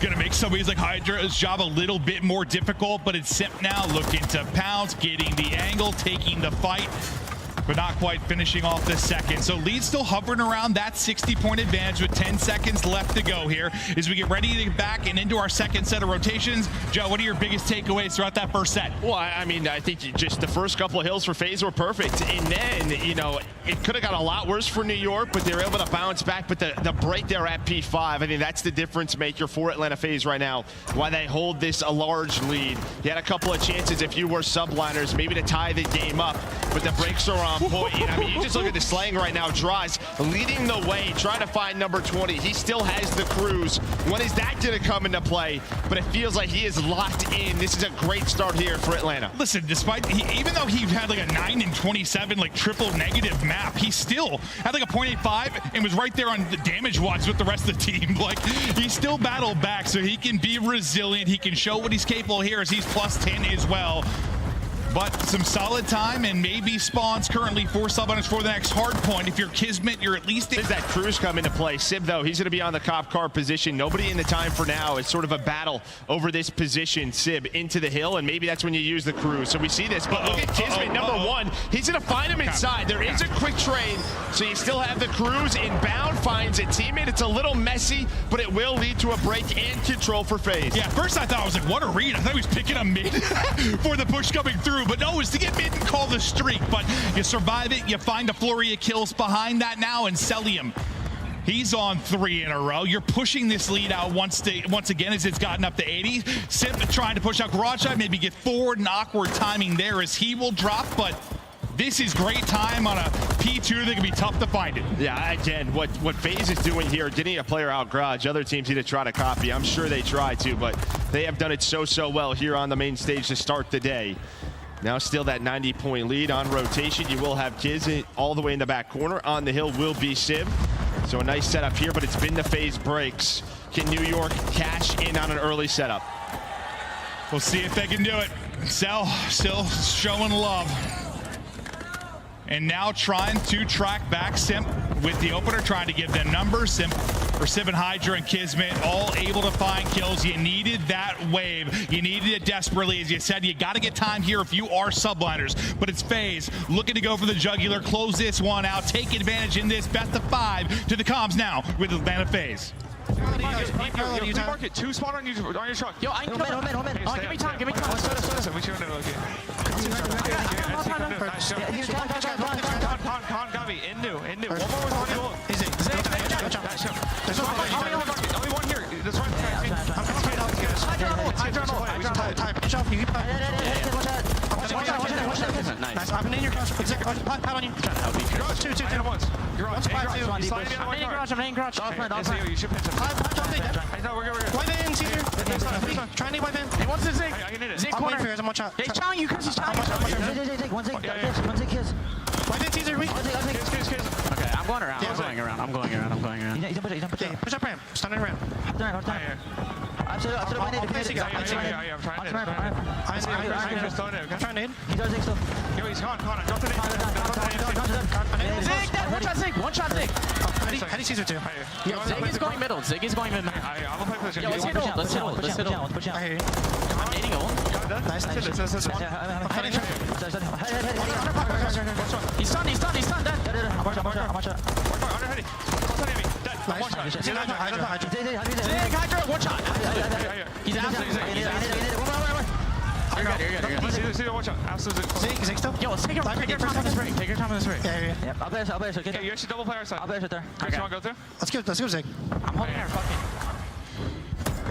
Honestly, during the listen in is where you come roaring back if you are subliners now down 30, and you kind of heard them on FaZe, like, let's slow it down, really set up this break as they're trying to get forward, get through to the hard point. Nobody in for now. It looks to be efficient trades across the board. Not many left around the hard point. One player left, and Draw's able to clear him out of it. A snapback from Draws gets him to 6. Another cruise now to use as Draws is lighting up the map. 34 and 19 out of Big Draws. Yeah, it feels like they needed this because Kismet really got going. He's on a 30 bomb. He hits a P3 and P4 sort of combo to get New York back into the game. Only down 30 now is Atlanta FaZe with the extra crews to work with. This is exactly what you want to see from Draza. Really starting to take over. Celium now cutting him down from up top bridge. No, he just bailed them out. It felt like it was unraveling, right? Like wheels coming off, they're starting to struggle. Then Draws a brilliant individual moment. One away from streaks is Cell. You already have one to work with if you are Draws. Simp is making plays, finessing his life. Will hop away from Cell for now as no gunfight looming for him to get that final kill for the streak. But you're in the point, you're set up, you've got mid-map control. Can you hold? Simp now on 4 in a row. Everybody from FaZe finding their moment to erupt and take over, but New York get through on the break. It's the Bulldog and Kiz able to get 2, but you answer right back if you are FaZe. Yeah, I mean, Kiz has really been the only one finding those multi-kills for New York. 3 seconds away is Atlanta FaZe trying to stay undefeated up to 5-0 on this Rio hardpoint. Kismet stays alive, though. He's keeping this game going for now. He's trying. He's been the guy to do it, but that will seal it. FaZe start hot. Finish strong, but it is Draws that goes nuclear in map 1. Well, this is what we saw with this map set, right? You know, not taking Skid Row. That is what they beat them online. It was open. The one map that they did not pick, they opt to go for Rio, and you can just see how strong Atlanta FaZe is. And I think, I mean, listen, New York, they just start out a bit slow. When you look at these stats, it's really Kiz who, you know, was popping off, making plays, going on sprees, the multi-kills going his way. It was just a little bit too late. Yeah, and no, you said like that 4 and 5, it starts to get a little bit scary. They start to bring it back if you are New York subliners, but Draza, moment after moment, going huge. 6,026 damage, 35 and 23, 24 non-traded. Just a brilliant map. I think, you know, it was a strong start from aBeZy. You had some big multi-kills late from Simp, some nice stretches from Cell. Like, everyone had a good big moment, but Draws is the one that stands out, man. Well, yeah, I mean, he bailed him out with that last streak. Absolutely. Right? I mean, over towards P5, because you were set up if you are subliners, but it's a multi-kill. He pushes forward, able to read the spawns, finds the rival. The MCW was doing it with everything, but it was a great start for Atlanta FaZe. They kept that lead. They held on to it. It did get a bit scary through the second set of rotations, but they were able to hang on. And yeah, sometimes it's just an individual play that bails you out. Well, as my good buddy Sam LaRue said, you know, weeks and weeks ago, like, it was what, after Rocker beat Ultra on Rio, Rocker beat Optic on Rio. He's like, no one's playing them. FaZe will keep playing it, though, because they look solid. They come in and kind of smash them, make it look easy. Like, they are a very good Rio team, so maybe it bites you a bit here, but it's going to be a tough choice. It always is. When you're teams like this that both have wide map pools, you're picking your poison sometimes. Yeah, I don't know if anyone else may challenge them on this map the rest of the weekend. We'll see. We'll see if that keeps up. But yeah, you just see, I mean, anytime you get a fast-paced map like this for Atlanta FaZe, they're going to be good at it. And this was sort of that ending moment where you hit Cell up top bridge. He goes on another spree. Simp with some great plays, great finesse, avoiding the stuns, playing his life. But the struggles for FaZe versus New York has been in the S&Ds. That's what we saw. They lost both of them last time they matched up. No, it certainly has been. We'll get ready for the surge. But during the listening, it was a little tough for me to hear it, honestly, at times as the crowd was going when New York was rallying back. But a few things, like, you know, you heard some frustration, but dude, I love how BZ, sort of his, like, we need to slow down. I was like, I'm going the whole way around. Like, you kind of heard he was, I'm going to take a route, basically. And then just the final line before we came out, take our time. We need a break. They saw it getting away from them. And sometimes I think in hardpoint for these guys last year, especially the late game moments like that, they didn't take a breath. They let it get away from them. All those close games they lost over these past couple of years. Yeah, it's just you probably don't want to have to make a crazy play from Draza. No, you probably don't, you probably want to rotate there earlier and get a setup in, but it doesn't really matter. They get the victory in map 1. But now's where it gets interesting. Terminal S&D, similar to the map 1 choice here for New York. For FaZe, it's like you have something planned because New York, they are the specialists when it comes to Terminal S&D. They're undefeated on this map. Has there been anything specifically about them you think kind of separates them from the rest of the pack where they've been so good on this map? I mean, their retakes, right? Just their defenses, how well they play it. I mean, Kiz and Hydra here, this is where they really do shine, especially Kismet. We saw it the first day versus Boston. That 1v3, right? Yeah, I mean, the guy has all the reads, but I just think you talk about the retakes. They're all about it. They'll give up map control, take the 4-on-4. Well, we'll see how the retakes go for him in this one. Yeah, you're definitely wanting to get a little bit of revenge here, maybe the search if you're FaZe. I mean, CDL over the course of the 5 years, more often than not, I feel like they've been considered the best search team. Yeah, there's been some lulls, some poor stretches, but you know, you lost both. I'm sure they're wanting to get one back if they can, but you've just been so good if you are subliners. It's been their bread and butter and looking to keep you going. Yeah, 9-2 throughout stage 2. FaZe's search on a couple of maps. I think really what you're looking at is a high rise in Invasion where start to fall off a little bit. I think you go 1-2 in both of those online, so those get a little bit worse, but you have such a deep map pool, still 7-4 solid for them. You can see that conversion rate, 83%. For subliners. After they find that first blood, they're turning it into wins. Well, we'll keep eyes on the first bloods. We'll get ready to head to the airport terminal coming up. We continue on in this best of 5. A wild day of action ahead of us. If the first series is any indicator, crowd is packed. We're building for some beautiful Call of Duty the rest of this weekend. We got 10 seconds left to go, and we're hopping right into this one. It's a winners round 2 match, fighting for top 3, a berth in a winners bracket final. Here we go. Search and destroy up. As you talked about Kismet and his ability, you see the stats there from him. Can the Bulldog get going, or will the first blood lord in a BZ be the difference? Yeah, you've only played this one time if you are FaZe. You're sitting at 1-0, but it's obviously a map you veto a majority of the time. So the thinking is here, right? You've been working on this in scrims. You have something special planned for subliners, know how they like to play it. Or I'm not playing high res anymore. Yeah, there's that. What are the two, I'm sure. But we'll see if they've got some secret sauce.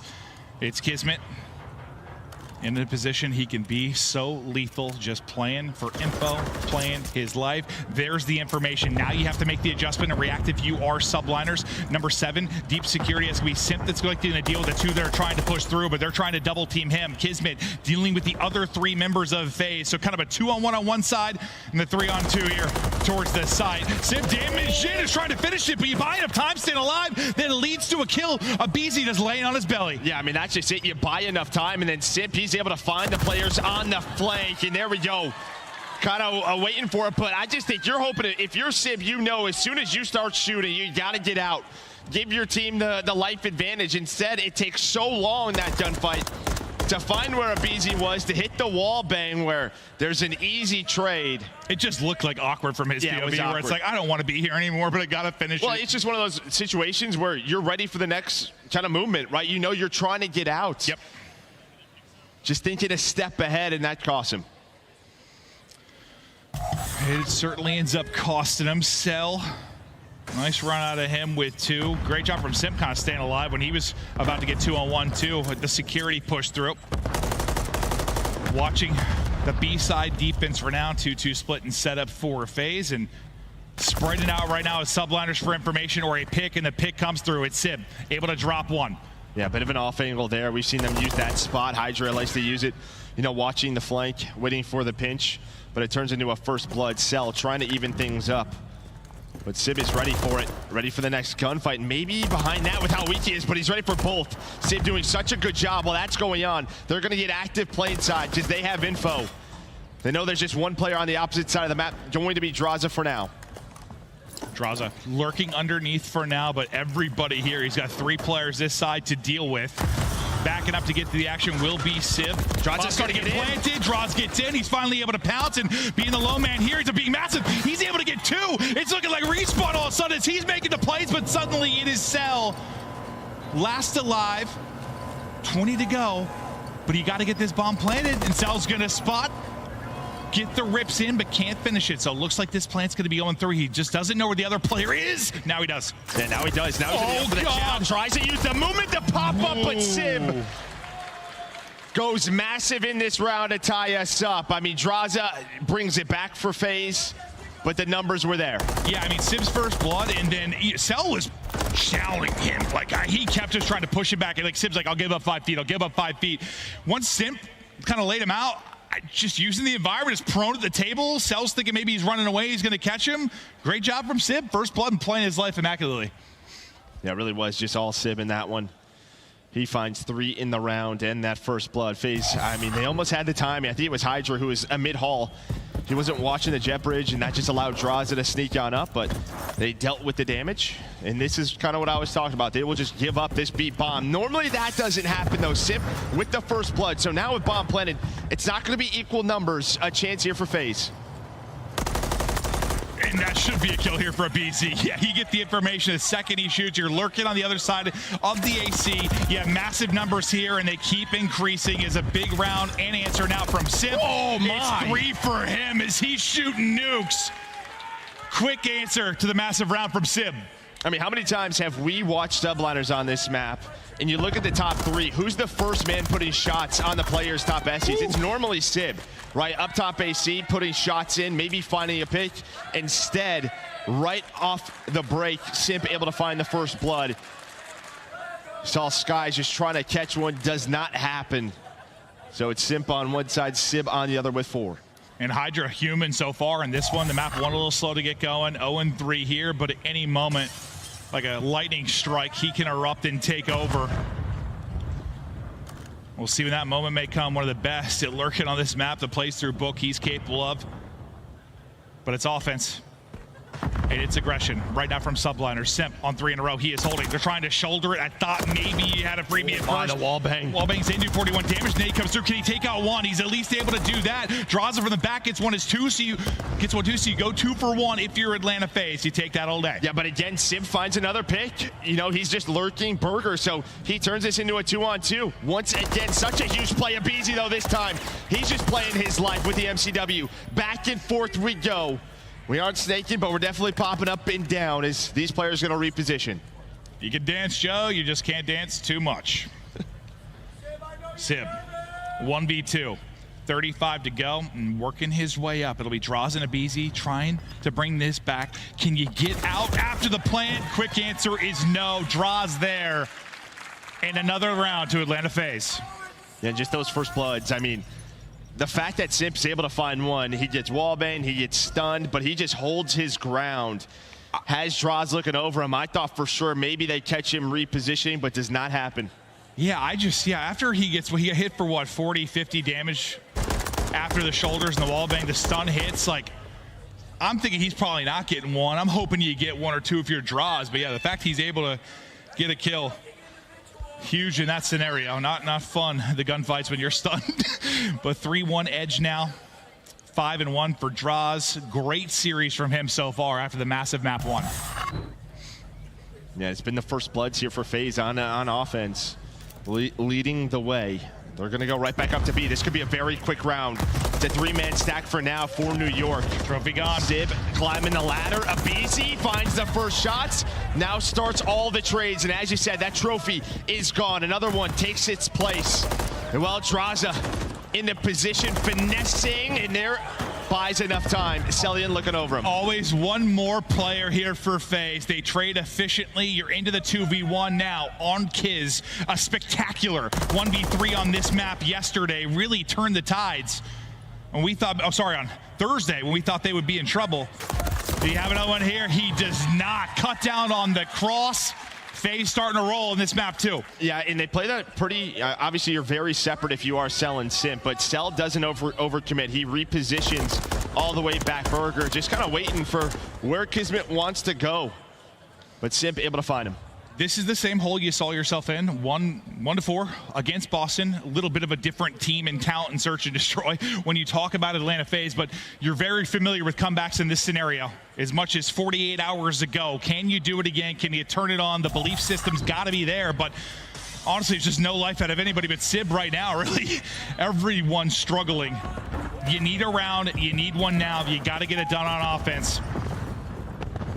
Is once again, they're working the triple hit towards A. Yeah, you only have one player this time through, though. Will be Draws, and now maybe a reposition from Simp. He's there quick, yeah. There's those shoulders. Going to go for the Chow with Skies, but now it's going to be all about under the plane, but that's where Draws it does get found by Sib. Yeah, he gets dropped. I'm guessing Simp was spotted as well, probably. Abizi now rallying over. So will be the Tiny Terrors kind of in position versus 3. Another big gunfight win there for Sib to give them huge numbers in this round. Good luck, yeah, between a rock and a hard place. I'm not sure how he's alive. Finally, he will fall Abizi alone, and you needed this one really bad. If you were in New York, you get it done. I mean, Simp finding picks. Yeah. This is one of the better S&Ds we have seen from him just individually, where he is making plays by his lonesome. The push time and time again here for Subliners is through the plane, but he's just been watching the flank, working Book and Burger, picking them apart. He's got one of the cleaner shots in the game. I mean, he's got the information. He's taking a one-on-one, even against the best in the world. Sib, good chance to win it, and he's doing that here. 7-4 now. Sensational map, but still rounds to claw back into this. Any more adjustments or anything maybe Subliners need to do, you think, to get back in this? I mean, it's just these first bloods, right? That's all it is. A FaZe, as soon as they find one, they know exactly where the rest will be. So it's two good search teams capitalizing on what they should. Yeah. You've got a hard counter here. If you're Subliners, it is basically everything with eyes towards A, playing a retake over towards B, and this is going to be an A hit for FaZe, so they're going to be headbutting here soon, and that's not the way you typically want to start it. Celium rips off Abizi's head, but Draws, you get fortunate, he brings it back to a 3v3. Yeah, and he's ready for the next one. Draws it just so familiar with NYSL and how they want to play this, and after that, Cell finds both. From the team kill, and then it is all Atlanta FaZe. The ARs take over the round. Not a lot of reps when you talk about the matches. The best search and destroy maybe for New York. You said they probably came in prepped. It's looking that way, Joe. I mean, that's the only reason why they picked it. I'm like sitting here, all right, we're playing Terminal. You don't see that very often for FaZe. Tells you something. Like, they feel good about it, and yeah, lots of VOD to go over of Subliners, and they are making it work. Draws and Cell get all in the round.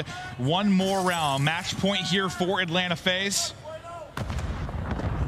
back to the defensive setup with 2 players over at A. It'll be Draws and Sim working together. You know, if I'm a Beast and Cell here, it's just sort of either chow this together or don't get picked apart by Sib. It's the only rounds that they have won. Is that man kind of carrying the way? Back to this same setup. Sky's Kiz starting to work over towards A. Yeah, he's got more than the other 3 combined. Well, you do have a timing here from Kismet. Did he get spotted? It looks like he did. So I think his cell was coming down the SCs. He's going to get found out. They're ready for him. First blood for Draws. Draws continues to have a series taken over in this search. I mean, 1 second quicker and he's fine, but Cellium was rotating bottom, just able to spot him. Just a game of angles and line of sight, and yep, the spot turns into a first blood. They've been capitalizing on the first blood. Just got to do it one more time, and this map is done. Cell, more information as he spots Hydra. That'll lead to the kill then for aBeZy. The information game has been all advantage for Atlanta. FaZe Draws tacks on another. Sib, the hero, left alone, but can't do it. And Cell, I know that's a little bit of extra love. That's all my ammunition love. Oh, now he's sticking his gun in him. Why is he spanking him? Oh yeah, a little spank. Naughty boy. I mean, he was shooting well. There we go. Atlanta FaZe in control of the series, up 2-0. They're still trying to get Joe's attention. I realize you guys weren't in the same shirt, Joe. Got great style. Looking good. That's true. That's true. Hopefully there's someone out there who's bought this outfit as well. Probably not in the whole world. Joe might be the only one that... No, I'm a native Florida man, Joe. Yep. Wrestling alligators by day and commentating by night. But what a map there. Draws is having a series. 10-4, leads the way in damage. Map 1 was incredible. His mentions on Thursday were, listen, you know how it's going to be. He's got a loud mouth. He's always going to get it, but times when he needs to back up his game, he's doing it right now. No, it's really it. And I think if you look at sort of stage 1 and the way he played Surge, probably wasn't happy about it, right? But I mean, this is what we were excited for when Draws was added to this team, because there's those rounds when Cell gets the team kill and Draws is like, screw it. Like, I'm going to jump out and get the next kill on the Kiz. I'm going to have a great idea where that next challenge is coming from. Just his ability, his grind to this game where he knows exactly every single situation. You're starting to see it here. No, I mean, the big thing was the bailout and the hard point. It's a couple round bailout you're able to do. He almost had the other one earlier in the game where he got 2 that almost bailed him out of a round. It's been some spectacular stuff so far for Draza and Atlanta FaZe. You're up 2-0. Last time they played, though, we went the entire distance to a map 5. New York now, world champs from last year, have got to show their resilience as they look to fight back, get this crowd riled up, and make a run, or the FaZe end it now. We get to the map 3 after this quick break.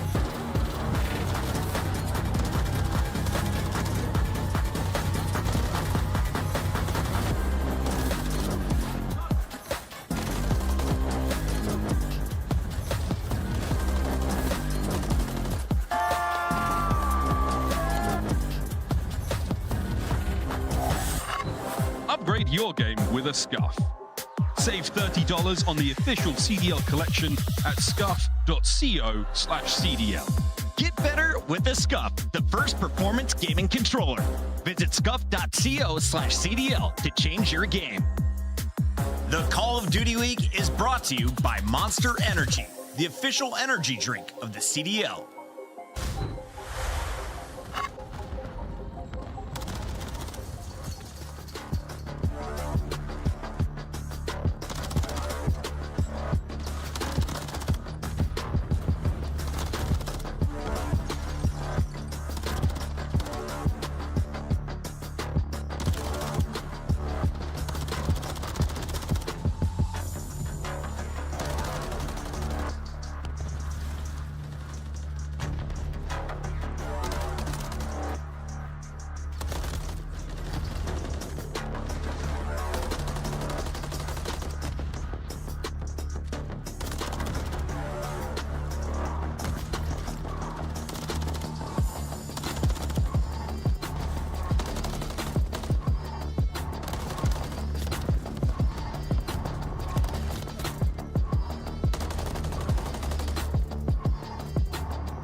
Welcome back, and away we go. The action continues on, but a shout out to Sandman Beach Art as we get ready to go. It's Call of Duty League on the beach and in the venue.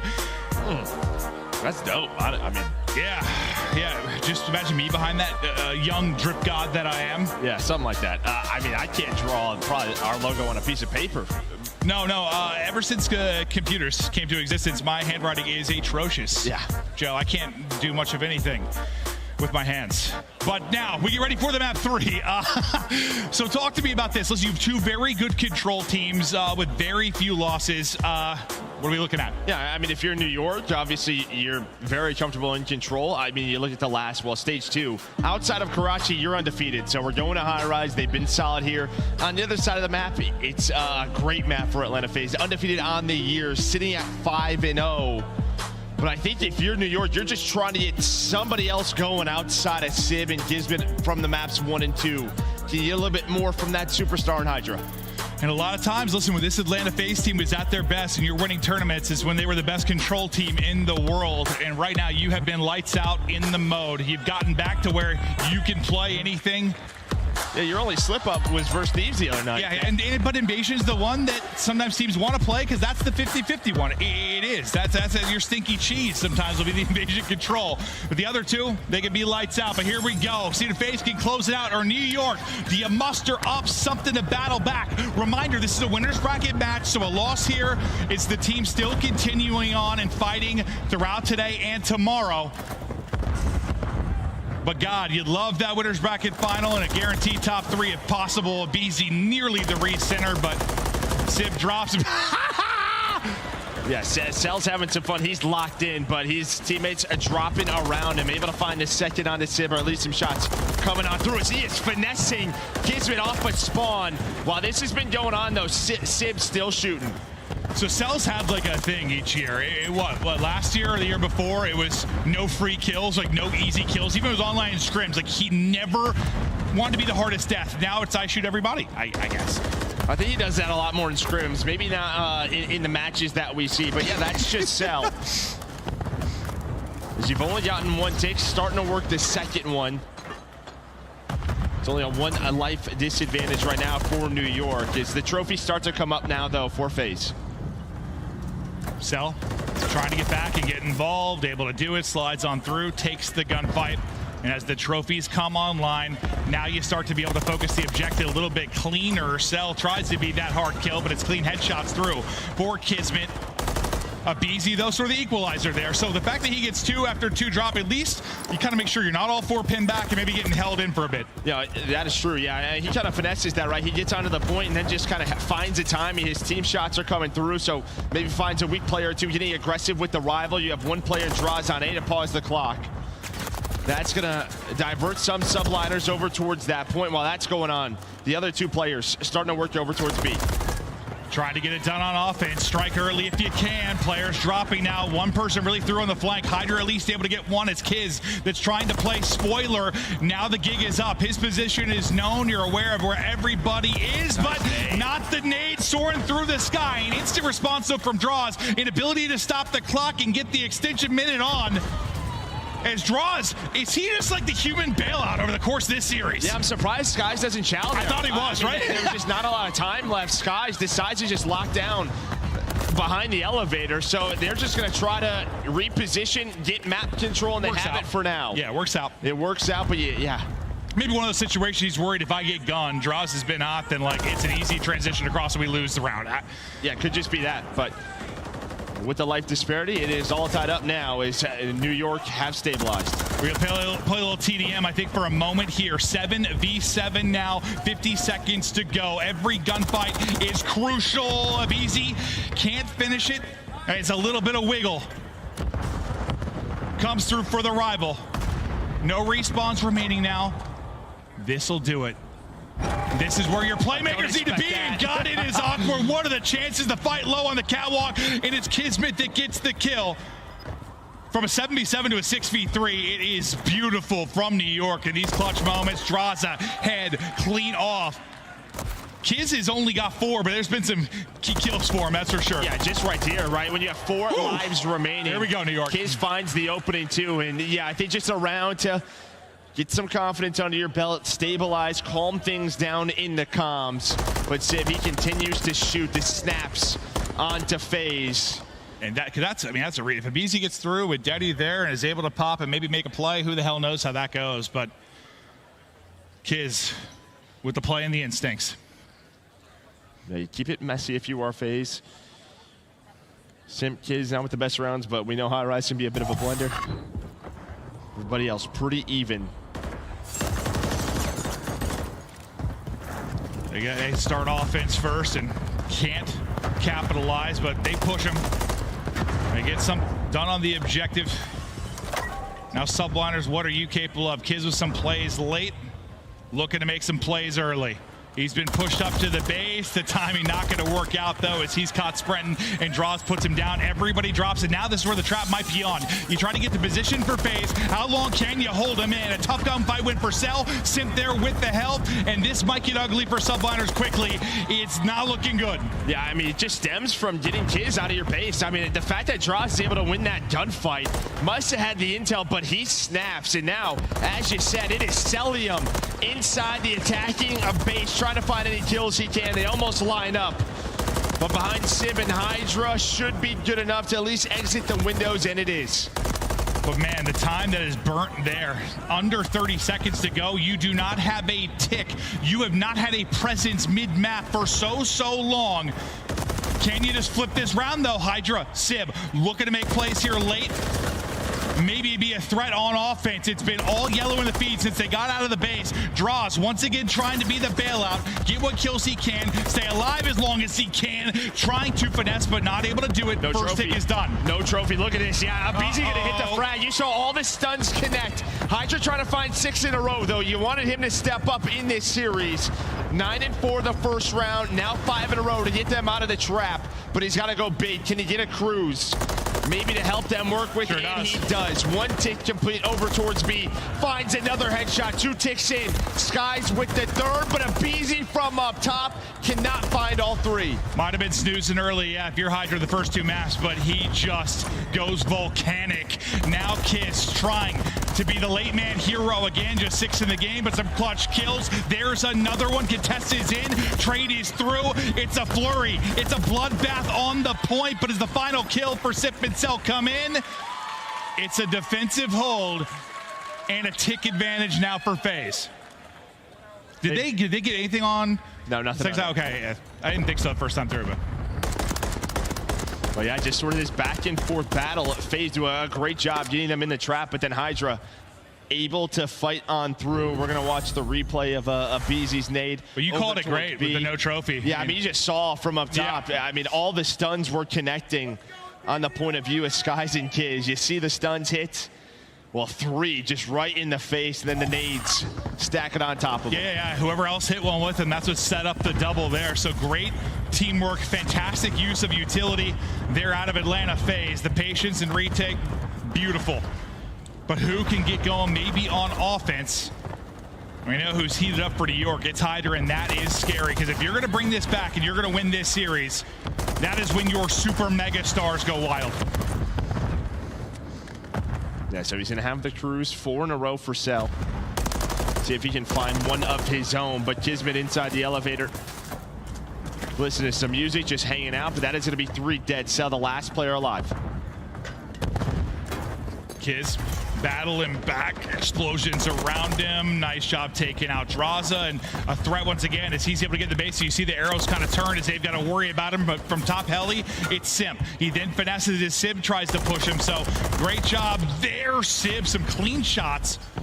Nearly able to take down 2, but this has been great. You've had a constant pressure from Subliners really towards that FaZe base, but you haven't really pinned them in yet. There's been this skirmish going on mid-map for the Tiny Tears, and they win it on both fronts. Yeah, now they get them all. There's always been one more. Another big kill that went down. Hydra was able to win the one-on-one to stop Cell finding the 6 spree. Maybe you're able to get the cruise out, but I think with the 2 kills, they don't have to use it. You'd love that to maybe be a little bit cleaner for FaZe as they push on up towards B to get the cruise missile out early, but not gonna happen. Only 1 tick is in.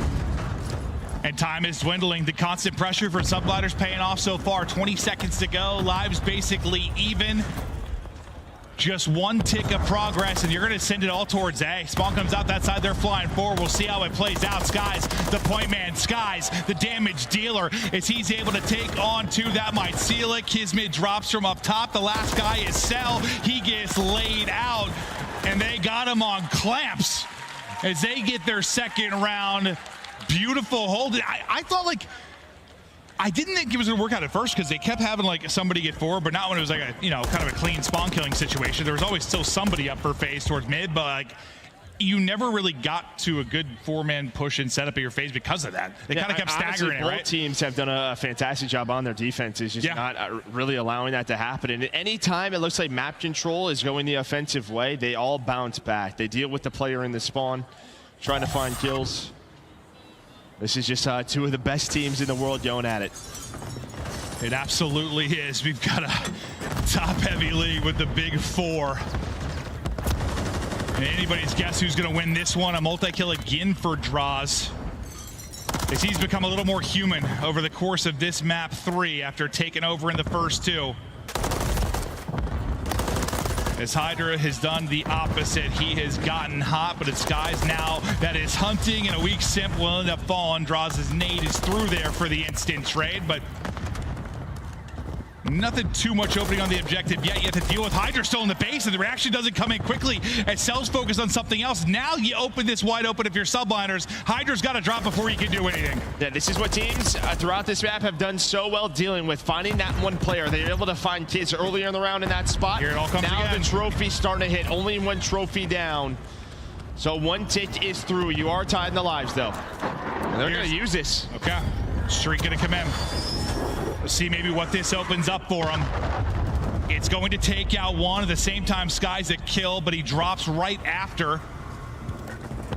It gets maybe an extra player or two out towards mid to fight here on the objective, but will it lead to much else? Because you get this perfectly done if you're a BZ, a little 1-2 punch in there that leads to 2 for him. Well, 30 seconds to go. They want the ticks, right? So they're going for it in terms of that. It's not done yet. It's a 1-tick lead right now for Atlanta FaZe. Look how close it is. Look how close it is. Kind of setting it on this point. There is the progress. So we are all tied up on that front, but that's why you saw that missile come on through. Well, they might just get the tick, get the extra minute. They're still a contested. It's here, though. 2 kills through for FaZe. Droza hunting, looking, lurking as he gets another. Cell is through. 2 players spawning up and trying to fly over towards A. Similar predicament you kind of had if you were FaZe in the last round. You're trying to scramble, find something with no time. And this is just going to be down to lives. We'll see how it ends up playing out ultimately for this final round. But it's been a game of defense. These final kills should be the clearance. And I think New York should have it just based on the fact you have, I think Hydra's like +11. Skies is right around +4 or 5. It is very close, and a couple of kills do come in towards the end. Well, that's why I think you saw Atlanta FaZe. Yeah, I mean, 2 people kind of holding their base, not going out, trying to throw away stupid lives. But it should be FaZe on offense. We'll get that confirmation in just a moment. Is a massive round 5 here. A chance to swing this series for New York and push it. Is here we go now, round 5. FaZe work to do, as it has been all defense. You take a 3 streak from Droz and Cell into this one. Can you maybe get a streak to make a play like we saw with Hydra? Skies a pick and he's out. See if Droz has maybe another heroic moment as he started to get it going. That's 5 in a row, closer to a streak. 1 away, kills through for Atlanta FaZe. Everybody dropping. Simp able to get another. They're on the point. That's a triple from Simp in this round 5. And quickly, the progress is going. You've got 3 on it. Next one's there. Still 1 kill needed for Droz. There's number 6. You got the crews to work with. You got B. They strike, and they strike so quickly, things falling apart. If you are New York, someone's got to go huge for them. You're at least able to get a pair of kills. And maybe you slow this down for a second if you're FaZe. Regroup, play behind the streak, close this game out. Yeah, you're definitely not freaking out if you are New York subliners, but we have not seen that, an early cap in a round. And that's why FaZe really didn't get pushed up. They didn't try to play for the spawn kills. They wanted the extra time in the round. Here is the Cruz, the comms, because aBeZy's flanking underground. There is a quick trade, and Sim and Skies find kills, so this may not even work out to get you out of your base. So the Cruz does nothing. No, this is a brilliant answer from Subliners. Such a good opening from FaZe. Great job getting the streak. But you quickly solidify your defense. If you're Subliners, you force out a streak, and they use it to no avail. Now with 1:20 to go, and basically dead even the lives department, we see if FaZe can do what no team has done so far in this one. That is get A. The Bulldog hitting foreheads. Yeah, able to find the headshot, and but that almost gets very ugly for FaZe. It pretty much does. Yeah, that leads to 3 more kills. The fact that he's able to win that gunfight on the Cellium. They had to focus him down. A team kill comes in, and now you're back to this trap. You nailed it when you said they're not panicked, they're not worried, they know they can deal with this, and they have done it brilliantly. That early 5-life advantage, a thing of a distant memory, is you're now up if you're Subliners. Lives against you, time against you if you're FaZe. Just a couple more hits and opportunities to really push this forward. But the team shots have been on point for Subliners so far. They're just avoiding that 3 or 4 down. They've always got another player or 2, but there's the 3 down. Now a chance to collapse. The one person rotating over the back is going to be Skies. He's got to go big with Hydra now to try and make the play. Skies drops, Hydra gets 1, Hydra gets 2. Hydra, a hero at 33 and 22, maybe making the play to close this out. Yeah, you had aBeZy. He was able to find the opener and get out, but now it is just Simp. 8 versus 4, 8 seconds left. FaZe have to be perfect to find this 3-0. Draza's gonna find 2. Trophy down now. Pressure on the Subliners. I swear to God. Able to find the pick. You're gonna stack this, but no lives left. That should be it, you would think. I thought Draws maybe the hero bailout again, but that does it, New York. With the resilience in the series, the resilience in the map. No 3-0 for Atlanta FaZe, and now the lion starts to roar. Hydra has woken up. This series very different going forward. Yeah, he leads the way with 33, almost 6,000 damage. On the other side, Simp and Cell really go off damage-wise.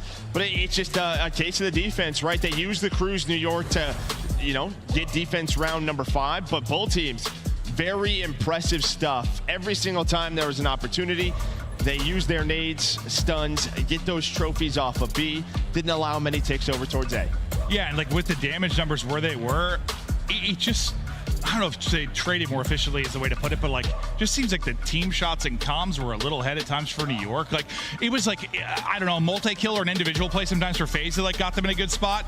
It was like everybody threw on the feet for New York when it was going well. Outside of Hydra, they were all having their moments. Yeah, I think it probably looks that way a little bit more. You have the 3 defenses. That's true. That's true. That's a good point. That's a good point. Solid for both sides. But yeah, you just secure it with the game that Hydra had. Him and Skies leading the way, staying positive, and sometimes it comes down to a little TDM. And now it's obviously all FaZe early. They look so good on the map 1. They look so good on the map 2. And you pointed out earlier, like, in very un-Hydra-like fashion, he's very much like a Cellium who just seems to always be positive. He's one of those super mega stars that is always getting his numbers. Through the first 2, he couldn't. Now that he is awake, how different is this series for you? Oh, big time. Yeah, he's getting going. We know the impact he has on the map. You're going to a map like Invasion in game number 4 where it's just his ability to finesse and stay alive, right? We've seen it time and time again on that map where if you can just do it for a couple more seconds in certain situations, get your team to spawns, flip the map, that is the difference between these 2. We got Invasion to close out the series for Hardpoint and Search. We'll see if we get to the game 5. Feel like we deserve one based on how this is going so far in the battle of these heavy hitters. And that, listen, that series 1 got me ready for a day of bangers. It was one of the better ones on the year.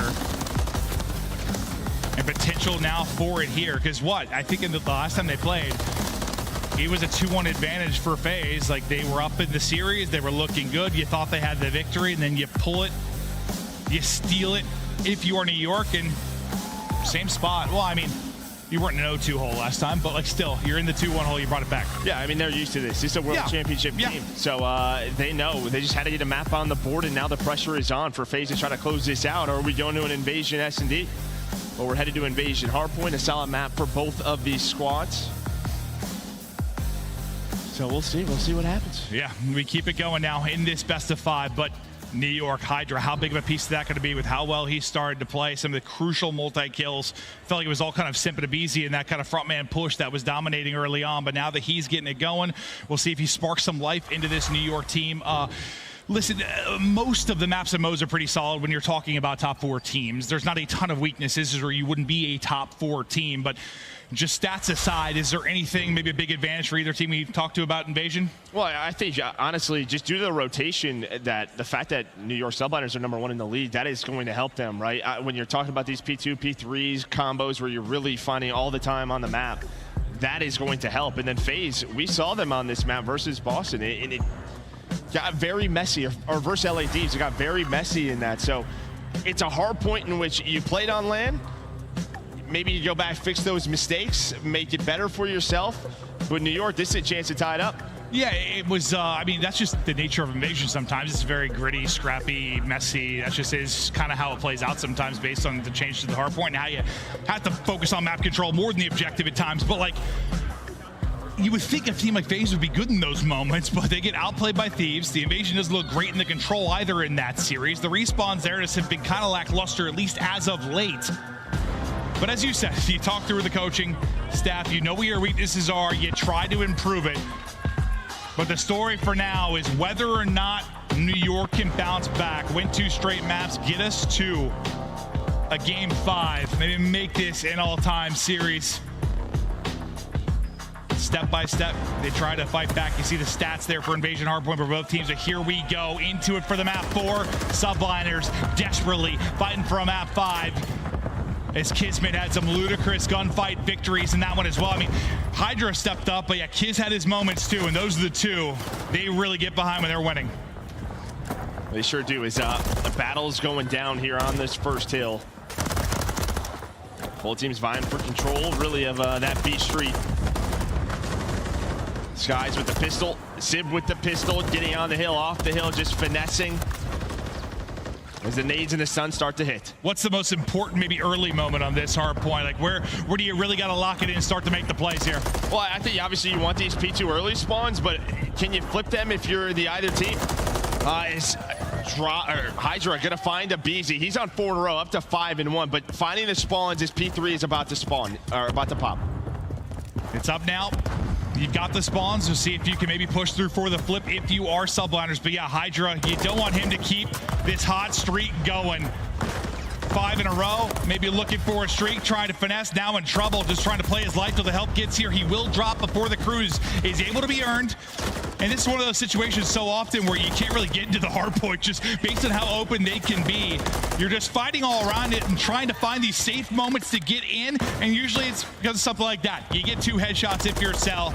You cruise some of the time, but yeah, a minute off the play clock already in very Invasion-esque style. Yeah, and again, I think both teams are okay just letting it be, leaving it white and trying to play for the spawns instead. So Hydra Skies will get taken down. Maybe you try to accrue a couple of seconds, but not gonna work out. Really, these next couple of fights are so massive forward for FaZe. And he needs to get started because he was 0-6 till this moment. And you think back to the map 1. Well, yeah, BZ starts hot. Hydra starts slow. 2 of the perennial superstars for these teams as Abizi tries to battle back into this and avoid the Invasion blender. But it is going to be some clean time here early. You are a mile away from this if you're Atlanta FaZe. You're going to get a lot of time here if you're Subliners. And this is what NYSL just do so well. And win those key rotations, they do it here again. So you're going to need a break if you are Atlanta FaZe. They're starting to push on up, able to find the first kill. There is the second, but the close spawn comes in for Sib. Sib right into it, as you said, and he wins a second one as well. The tiny tears put into the dirt. And that's going to guarantee the rest of this time. So you get a perfect in full 60. New York Subliners rallying back in this series.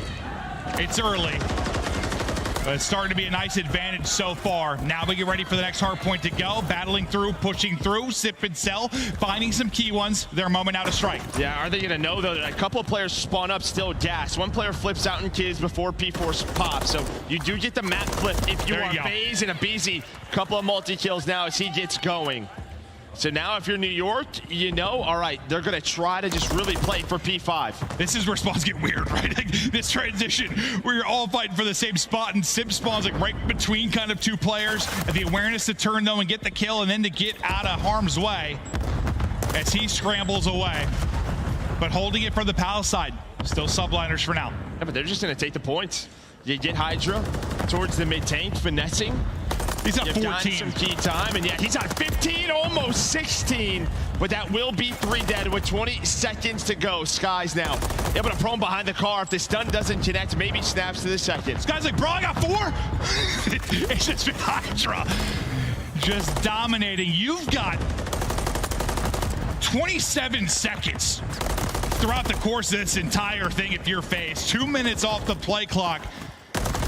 And it's just one of those maps where you start to get a couple of win conditions. If you're subliners, the deeper we go, you worry about the clock, you have to worry about the overall score. Are they going to be ready for this Sib spawn? It looks like number 5 was. Yeah, Sib spawns up back parking lot. I got a little bit nervous. Now it's Skies' turn. Spawn's still there for NYSL, and this is what I mean. Now FaZe gonna have to be ready for this, because as you said, yeah, not a lot of time on the play clock. We're still very early. Oh yeah. But this is a hill. They needed to find a full 60 to respond from that P3 for New York, and New York are already here. Yeah, sometimes just the spawns here can be interesting. It's who can deal with it better. But it's Cell trying to maybe match Hydra as he's trying to earn his 6 and maybe a streak, but the melee not able to hit. One runs past him and kills him on 5 in a row. A chain of hard points now for subliners, and God, not a ton to talk about in the objective. Is 100 to 50 through all this time, but how long can you hold on to this? If you are subliners, you get the scrap time now. If you're FaZe, you try to rally back. Spawning out gas will be Sib, as he'll try to maybe cut through people on the cross as they look to get in, but first into the point again. And 3 kills early. It's Hydra, it's subliners. Yeah, I mean, Hydra has 21 kills already. We are just in our second set of hills as he is really taking over. Kind of what we thought. I mean, it's not what you're talking about, because he looked like a different player over that map 3. You think maybe he takes this right into another respawn, and he's done exactly that. As Draws will try to get some time. Every point has been so difficult to accrue. If you are this Atlanta FaZe team, nothing has come easy. Honestly, it's reminded me of their game versus Thieves. It's been very similar. It's just fighting tooth and nail, blood in your mouth to get a second. Well, they do everything right really until that last part of the P5. Then they give up some spawns. They don't block, and it just gets messy. Where on the other side, it's a 60-point lead. Where do those 60 seconds come in? It's the P3. So New York, they win that rotation. They're going to try to do it here again over towards P2, where you have a nice setup where you're going to try to flip out as soon as you can. Yeah, I mean, your opportunity just on this map to really get a nice 50-60, they don't come in waves. You got to find those spots and really take advantage. Skies, though, starting to heat up. As a moment ago, he had 4, up to 12. Hydra, demonic over the course of this one as he's gone insane. Let's hear the comms now and listen in with New York subliners. Take your time, okay? Take your time. We got time, Bunny. We got time, Bunny. I need lots of time. One time, one shot, Josh. I'm going right. Once beat up. Don't worry about me, right, okay? Heard you. Close up time, one shot. Once we cut, let's have time, boy. Let's go, easy. I'm sitting mid. Let's get right. Jump. Watch out, dead. Nice. Rotate. We'll do it easy. Make sure you're right. Find me. That's one before. Yo, can you guys collapse on our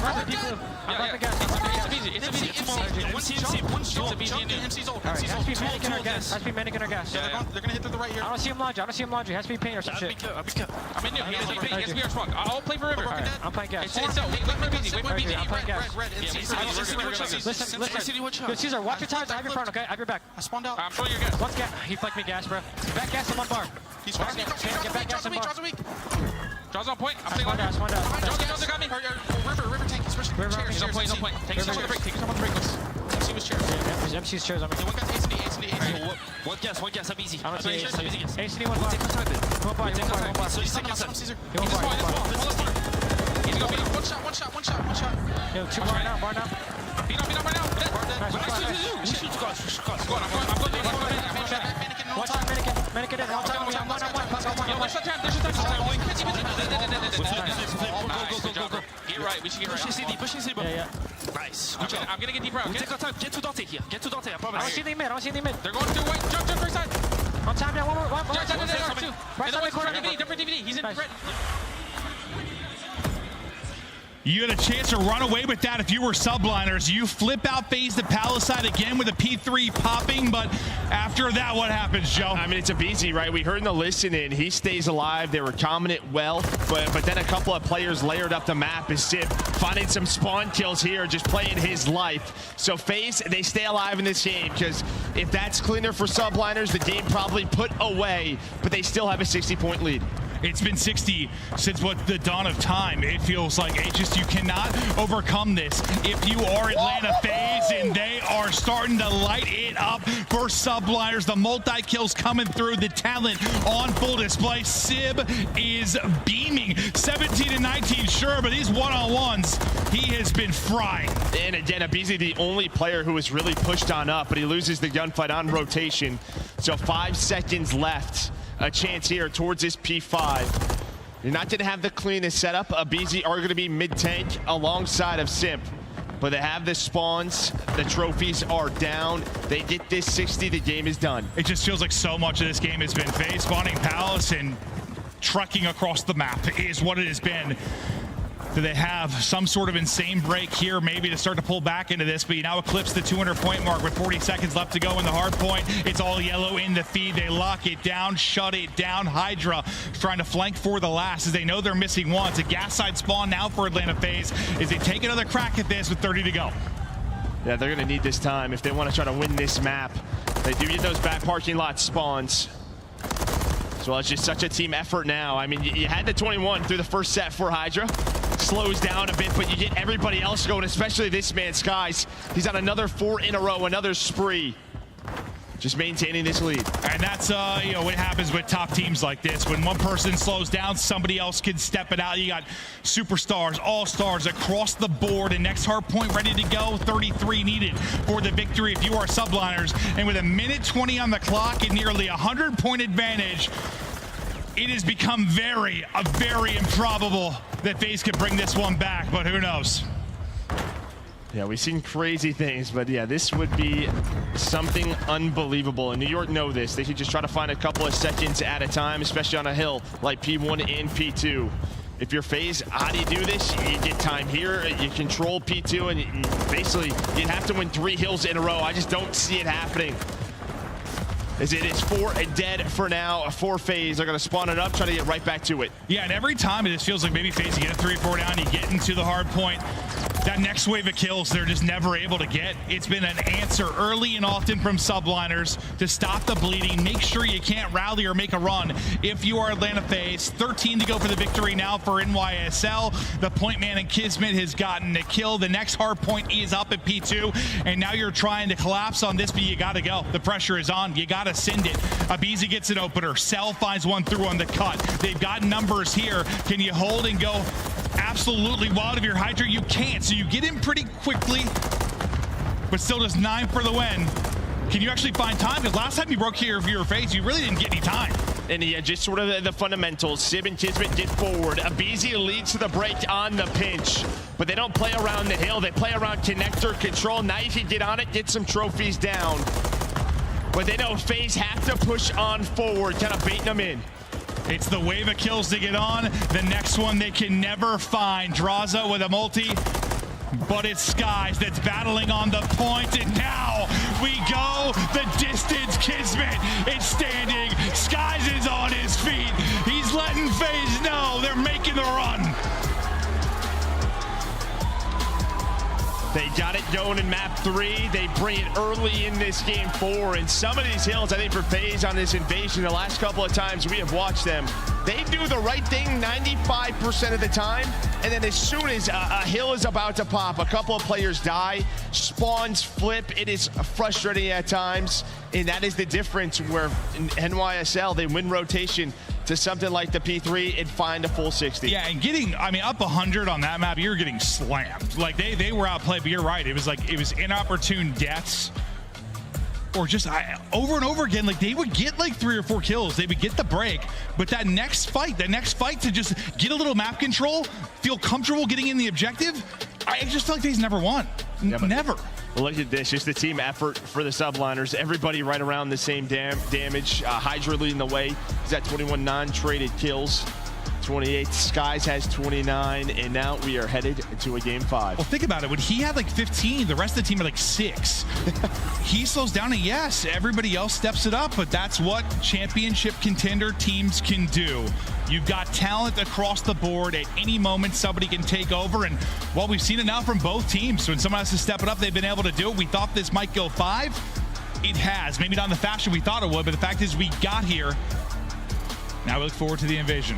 Yeah, we'll see what's going to happen. But just looking at the game flow, I mean, you just saw that sort of 50, 60-point lead. It never really went away for the Subliners. And then even when you had the setup there at P3, the second time through for FaZe, behind the BZ's play, they're able to get through, what, 20, 25 seconds left just to make it messy. Yeah, I mean, that break is what kept them in the game, but keeping them in the game was just never that next kind of push to break in that 60, maybe not get a lead change, but get within chipping distance where you're not playing against the clock. You're not playing against a 100-point advantage. They couldn't do it. Subliners simply too strong. Back and forth we go. It looked like it might be a 3-0 quickly for FaZe. Not the case. We continue to go the distance here in Miami. We're going all the way.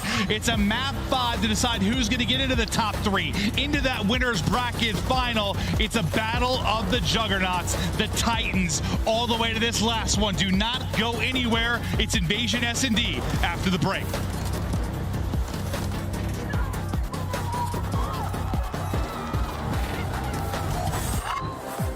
Slice up your competition with the Executive Chef Operator. Now available in-game in the Call of Duty store. Upgrade your game with a Scuff. Save $30 on the official CDL collection at scuff.co/CDL. Get better with the Scuff, the first performance gaming controller. Visit scuff.co/CDL to change your game.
Hello, everyone, and welcome back to the Major. We continue on the 2024 season. We continue on at Major 2 as we get deeper into this tournament. FaZe dominant early. New York striking back. It is a map 5 now, and Joe, we're going to Invasion. How's it look for either team? Yeah, I mean, New York, you're 3-2, pretty solid. But I mean, this, you know, S&D's been your bread and butter all year long. You're 5-1 though in Game 5s. They have been a clutch team when it gets to this point. On the other side for FaZe, this is your go-to, the map you've played the most. 8-3. Played it 11 times, but map 5's not as clean, 4-3. So when the pressure is on, New York look a little bit better. Yeah, and sometimes, map 5 stats go out the window. Like, who the hell cares? This is where playmakers, this is their playground. This is where the heroes are made. This is when one moment can be the difference between a crowd erupting for you or booing you. Like, the pressure is on. But these are all players that have dealt with this for a long time now. They have made deep runs at tournaments. They have been world champions. This is just filled with the monsters of our league. But everybody's human still, goes to around 11, like your heart's still pumping. I don't care who you are. Yeah, and this was the map 5 actually from the online series. And this is where the subs of NYSL took over. It was Kiz and Hydra both put up around double digits. So I guess you have something to learn from if you are FaZe. But yeah, you see right there, this man, the Bulldog, we saw him getting hyped up. He has been so clutch in Game 5. Listen, man, he'll be quiet at times, but you roar at him, he'll let you know, and it's usually through his gameplay in the map 5s. He can be a clutch god. Can he do it here? Map 5, ladies and gentlemen, let's go. As the first Blood King and aBeZy will strike first. Numbers to Atlanta FaZe. And I just see you at least have that, right? You've played them recently. It turns into a loss if you are FaZe. You learn from it. How do we slow them down? And well, that is one way. aBeZy finding the first blood on Kiz. I mean, what our first series is just a banger down to an Invasion search. Goes to round 11. Let's just do it again. We're partying in Miami. Is now you're trying to bring it back in the 3v4. Hydra still just holding, waiting, watching. Utility be exhausted. Yeah, you have one player in Sim kind of on an island over towards B. The other three ready for this transition, but the headshot hits on both sides. So that first blood thrown away for now. Still 30 seconds. Cell on one side of the map, Simp on the other. What can they find? I mean, maybe you can ego chow at times, some teams if you're FaZe, but you're not doing it to Sib. There's two that line up in front, and Cell maybe making the play. He's trying to stay alive, pushes in, and Cell goes nuclear. It all comes down to the time, and while he's able to catch him, plus has the nades in hand, and it just hits right as Hydra's starting to push on forward. They line up for Cell. If he still could have shot bodies, he would have been doing it through the end of the round. But he clutches up for FaZe in a moment they needed it after the first blood from aBeZy. Oh, that was 3 pumps, Joe. Heard a couple of boos. It's questionable. What's the official ruling, Joe? I'm not official. I have no idea. I'll leave that to the flank guys. Simp now his turn with the opener.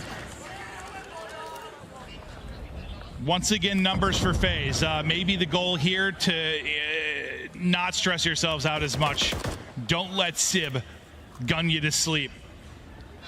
Play behind the numbers. Keep the advantage, but now just taking their time, grouping up, making sure they're there together if they need to get a trade, not allow a free kill to happen as they start to execute. Yeah, you only have one player over towards A for now. The other two up towards B. Sky's trying to find an angle. And they haven't started the bomb plant yet, as Sib and Hydra are going to get active. But it's Straza and mid-tank. Gonna deal with that player connector. Cell. The key there. aBeZy gets away after the bomb plant. Yep, he takes like 45 damage as he crosses, but still gets through, knows he's got cover, gets the plant down. Now time starts to dwindle, 30 to go. Hydra, tough gunfight, good job, just backing down for now, repositioning, but Sib again, the guy that brings it back into a 3 versus 3, winning his ones, but a trade this time comes through. You keep numbers, only for a moment, 2 versus 2. Skies wins his one-on-one. It's Sib and Skies again with massive ones. Sib is gonna get dropped. Numbers don't matter for FaZe. Subliners rip roar back into this round 2. And they have the smoke for a retake situation like this. As soon as that is popped, Cellium, he gets nervous. He knows he has to check the defuse in case somebody is on it. But it's another 4 versus 3. They did not have a lot of map control, though, right? As soon as Hydra gets forward mid-take, Drazah doesn't want to chow that one-on-one. He backs up to a teammate. You get the trade from Simp, but then the next 2 players lose their one-on-ones. So, I mean, if you were New York, you got to be feeling confident, even after losing that 1v3. Yeah, no, I mean, you feel like you should be up 2-0, 100%. But, man, Skies and Civ just continue to be the mid-round reapers that bring them back into this one. Attack now for Subliners, and just based on position of bomb, you're starting to maybe work this up towards that B site, but you've got 2 players there. Both have taken shots. Got a little info so far if you're New York. Yeah, and if you're Kiz, obviously you had a couple of unlucky rounds, but he's got to stay confident, play his game. Keep being that aggressor, the opening duelist for this team at times. But aBeZy finds the headshot. He's been so good in this spot. We saw it earlier in the tournament versus LA Thieves, using a rival or this MCW locking down A. Yeah, first blood in round 1, now that one. I mean, outside of like Cell's play, he's the one really maybe winning gunfights. Trying to continue on is Simp, able to get him before Sid was able to cross behind the tank, so no big play chance here for Sid to get in the middle of a round. Time starting to dwindle down to 30 seconds. Simp is popping off. Getting 3 in the round, locking down this site. One of the best to ever do it. They can't get through him. And he's been the one kind of playing on an island over here towards B. A lot of the times when we've seen him, at least earlier in the year, he was kind of the guy mid-tank playing connector. I'm sure he will switch it up at times, throwing that smoke, running through it, making plays. But as for now, they just have him with the MCW playing over towards that B side on defense. You got to think, even though they've had some long series, he's coming in with confidence. Like he set the 100+ record a couple series ago, beats it then in the following series, has the damage record. Like he has been playing so well, trying to make an impact at 5-1 and take over in this map 5. Is a very kind of passive B setup right now from Subliners. You're playing deep. Yeah, it's all really, again, around the retake. They are very comfortable doing this. Stuns connect for Simp. Smoke in the right spot, so he lives. Yeah, but honestly, they aren't able to use it to use the bomb plan because the stuns hit. So as that starts to dissipate, now he's going to start to plant. Yeah, able to get the angle, though, with the help from his teammates. Actually, What is this? Hydra from Mars! What do we have here? With the wall bang through, what in the world is that from Hydra? I mean, we'll have to see if we catch where that's from, but you kind of saw the shots through the window all the way from the defensive spawn. He shot him through an apartment building. It's there's a window. The ice cream. He's going to do it again. He's going to do it again. That's aBeZy. I mean, this shuts down B. B is locked down. Drazah trying to bring it back, but we'll see if Hydra can maybe get another one. Now 20 seconds to go. You thought you were in a good spot if you're FaZe. Now starts the plant. Works to get this down. Hydra, the difference maker in this round. You've got 2 here. Trying to make sure he can't get away from the side if he's Drazah, but he's able to do that from now. You have Daddy ready to pop if you are Hydra. Retake looming. Well, he's only got 11 bullets, right? So that's really it. He's going to throw the smoke out. He's going to be the one to start the retake because he has nothing left. But he's got the Renetti. That's all he needs. 1v3 for Cell. He's already got 1v3 in the backpack. They're not happening this time. Oh, that's the ace, baby. Ace for Hydra. A magician early in the round. I mean, this is just playmakers going up against each other. 3 in the round previously from Simp. Hydra, now let's watch his replay. I mean, this is just, where's this from? I mean, so we don't have his point of view, but it is through a window. This is the extra work that has made this team world champions at times. And there we go. Right from that staircase. Shout out to the coaching staff, S&D nerd, whoever it was, to find that to lock down B. Now what do you do if you're FaZe? Because if you don't get ice cream control, B is done. I mean, this is where those mid-game adjustments, maybe one of the bigger ones you're ever going to have to make, is you got to rethink your entire execution onto the site. We'll see if they're able to do it, but you continue to roll now if you're Subliners. It's a first blood and a headshot there for Skies. Subliners have done a good job in these 3v4s. Can FaZe give them a dose of their own medicine? Yeah, well, yeah, Simpson had tied up. He plays connector this time through. Sure, okay, so they do exactly that. And it looks like they're going to play through the flank, so it's going to be nobody over towards B. Bomb not planted yet, so still some... Yeah, gets him off the bomb for now. Hydra, though, not able to find that kill. You're getting close to that plant, and you're just able to stop it. Simp gets his second in the round, but the trade is there for Hydra. Now to a 2-on-2, and bomb is planted. A BZ cell, they'll have to work the retake. Hydra, Skies, they'll try to hold. Giddy up, here we go. As we're tied up, and what a big moment this can be. You have trophy protection here, close if you're Skies.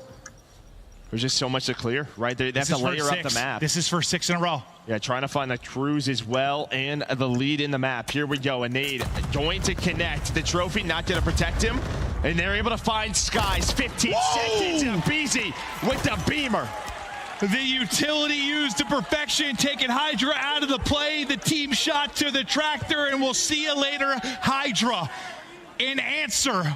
Some clinical search and destroy being shown on both sides. This is awesome. Yeah, but it starts with Simp right after the first blood. He's able to find the equalizer to put them in the 3 versus 3. It's like Simp kept doing it. 2v2. Now Simp. But the trophy not going to protect Hydra in that spot. The stun, the nade connects, and they just kind of let him be. Say, he's going to be weak. He's not going to overchow, so let's take down Skies. They want to execute, and execute they do. Yeah, no, this is the question. I mean, that is now, a play that is going to change Invasion across the board. So he's going to go back to that spot. You see number 4, going to play top Palace. I mean, really the only thing you can do is get Ice Cream controlled, not allow to tell him when he's on the bomb. Just Sib is the key here, or whoever's playing Ice Cream watching the cross to be. And that'll be Sib for now. He'll be so good at playing his life, getting the wall bangs through the tractor, finding a kill when he's getting swarmed. He's had some incredible moments from that position, but now you're just grouped up, talking things through, looking for this push is the execute. Now, over towards A. Atlanta FaZe ready to go. Kismet wins it and able to get out, but not get away. BZ there with the trade. To a 3v3 we go. Sib able to connect. Is his rotation is there and across. And Sib with 2. Likely the dagger in the round. Yeah, and well, Cell gets spotted. BZ was thinking, let's rotate off the kill that I got on the Kiz. But they had nobody there to trade with him. Sib with some nice movement, but Cell gonna find the headshot. 25 seconds left. Should be able to collect this bomb. And Hydra's just got the spot on the cross from everywhere as he's deep Palace. So you still have that information that he's yet to move. Not sure where Skies is at this time. And he knows he might commit. He's going to try and catch him. And he catches him. He catches him, makes the play. Trying to track back, can't get there. Not able to get there. Skies has put his sneakers on and he's out. And he had the info on the crosses to make sure he didn't get the bomb. No time to plant. Because it's another wild round here. I thought Cell made the play for a moment with the decision to catch Hydra. Yeah, nice shots by Kiz. Goes for the reach, Al. As soon as Abizi hunts him down, you're thinking maybe in the 3-on-3, but he kind of tried to go to B where Sib was. He just gets caught. But yeah, Cell almost makes it happen. Almost, yeah. Don't count him out ever. I mean, think all the 1v4s he's had over these past couple of years. Some utility hitting before that trophy is out, but he's been good to go. For now, it's a BZ again with a first blood, able to find these picks. This is his home, dude. No, it really is. But Droz, who's had such a great series, 1-5 right now, but still ways to go. We're tied up 3-3. But yeah, his first bloods over the course of these titles, all the titles, just unbelievable. Yeah, just near this A bomb site. He's got 3 first bloods, I think, but Skies able to find Droz. Droz having a rough map now, 1-6. So that man advantage is gone again. This could come down to Simp. The island over towards B. Has any team gotten a second kill after the first blood yet? It doesn't feel like it. It doesn't seem like it at all. So BZ does his job, and now he's knowing I got to do more. Time dwindling. 25 to go, and the execute. Start to come in if you're a subliner. The BZ's going to get caught, though. They're able to take the 2-man tango to him and drop him. Simp instantly answers. 2v2, 15 to go. Cell's got the angle, the read is on, the last bullet is in. Skies now, his turn to clutch. Bomb is planted, 1v2. versus Simp and Cell. This is not an easy retake for FaZe. We saw this just a match ago. Fellow, time and time again, able to clutch on up. 25 seconds left, but the smoke going to help. So he's going to have to peek this sooner or later. Maybe take a shot, but he's not going to fall for it. It's all. Not going to find it, but he gets spotted. Cell. He's on 4 in a row, and he's going to get the defuse. You have the smoke just to make him nervous, think about maybe somebody on it, but also allow you both to get across, play tight, so you've got the trade. And yeah, if he gets one before he spotted, maybe. But they traded out as we go deeper and deeper into this map 5. Just a battle to get into that top 3. Everything we'd hoped it'd be, but as you said, 4 in a row now, 7-2, 4 Cell, chance to maybe earn that cruise. And that smoke on both defensive ends has been so key for retakes for both of these teams. We saw it there. We saw it in the round before from Hydra. Trying to get a little pre-aim off the stun in a very aggressive round here inside of Cafe out of New York. Absolutely. Several pushed up, sit back down for now. They know he's oftentimes the lone guy, kind of be on the tractor, but now you're worried about Hydra's play earlier and wonder maybe where everybody is. He's right back to it. And maybe you're thinking they got the information on Sib. They're thinking maybe they're not there playing that way. They backed up more to their standard. And now you see what Hydra might be able to do. It's going to be this long play. You see aBeZy getting a ton of info, but it could come down to these 2 players inside of Cafe. It's going to be Skies and Kismet in the 2-man game. Who is going to bite first? Right. And just all a game of information. They're clearing their fog of war and finding more and more openings on the map. I think aBeZy's going to get them to rotate. Yeah, so aBeZy gets through, but again, it could come down to this wallbang. Could come down to this. Now, they're not going to know when he's on the bomb, but he's going for it. Sympto readjusts the plant. Does he get it down? He does. aBeZy chows. aBeZy finds the first blood. Draws it with another. And that is how champions adjust. They deal with it, they reposition the plant, they nullify Hydra and then push it out, and now you got the 3-on-2. But Skies and Sib, they've been the equalizers, they've been the Reapers, they've won fights they shouldn't, and there's another one. You're able to take it to your Skies. The answer, though, from Simp, and oh, it's a round and a half. Yeah, I got nervous there, because if he dies, the last FaZe player was on the flank, was all the way on the pinch with Cellium. Whew. And there we go. Nice job by Simp, but aBeZy getting into Ice Cream. That is the spot that they needed to take control of. Last time it was Sib inside of it. This time he's just on the barricade.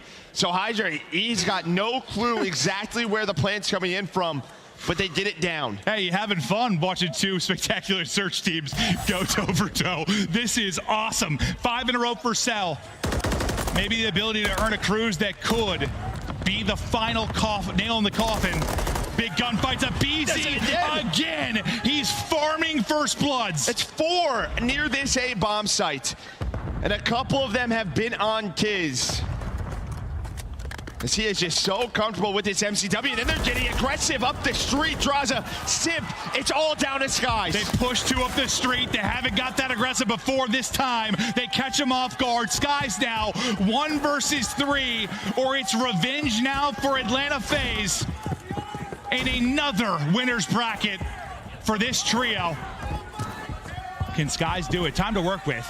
40 or so to go. Doesn't have bomb though, so yeah. He's gonna have to cross here. Might get spotted, but he knows. Yeah, aBeZy gonna spot him. The headshots hit FaZe into a winner final on Sunday once again. Woo! God, that was fun. So many just wild rounds in this search and destroy.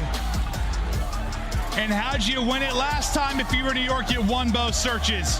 How do you do it this time? If you're FaZe, you win both searches. I could watch these 2 play search all goddamn day. Yeah, #1 and #2 in the league for a reason.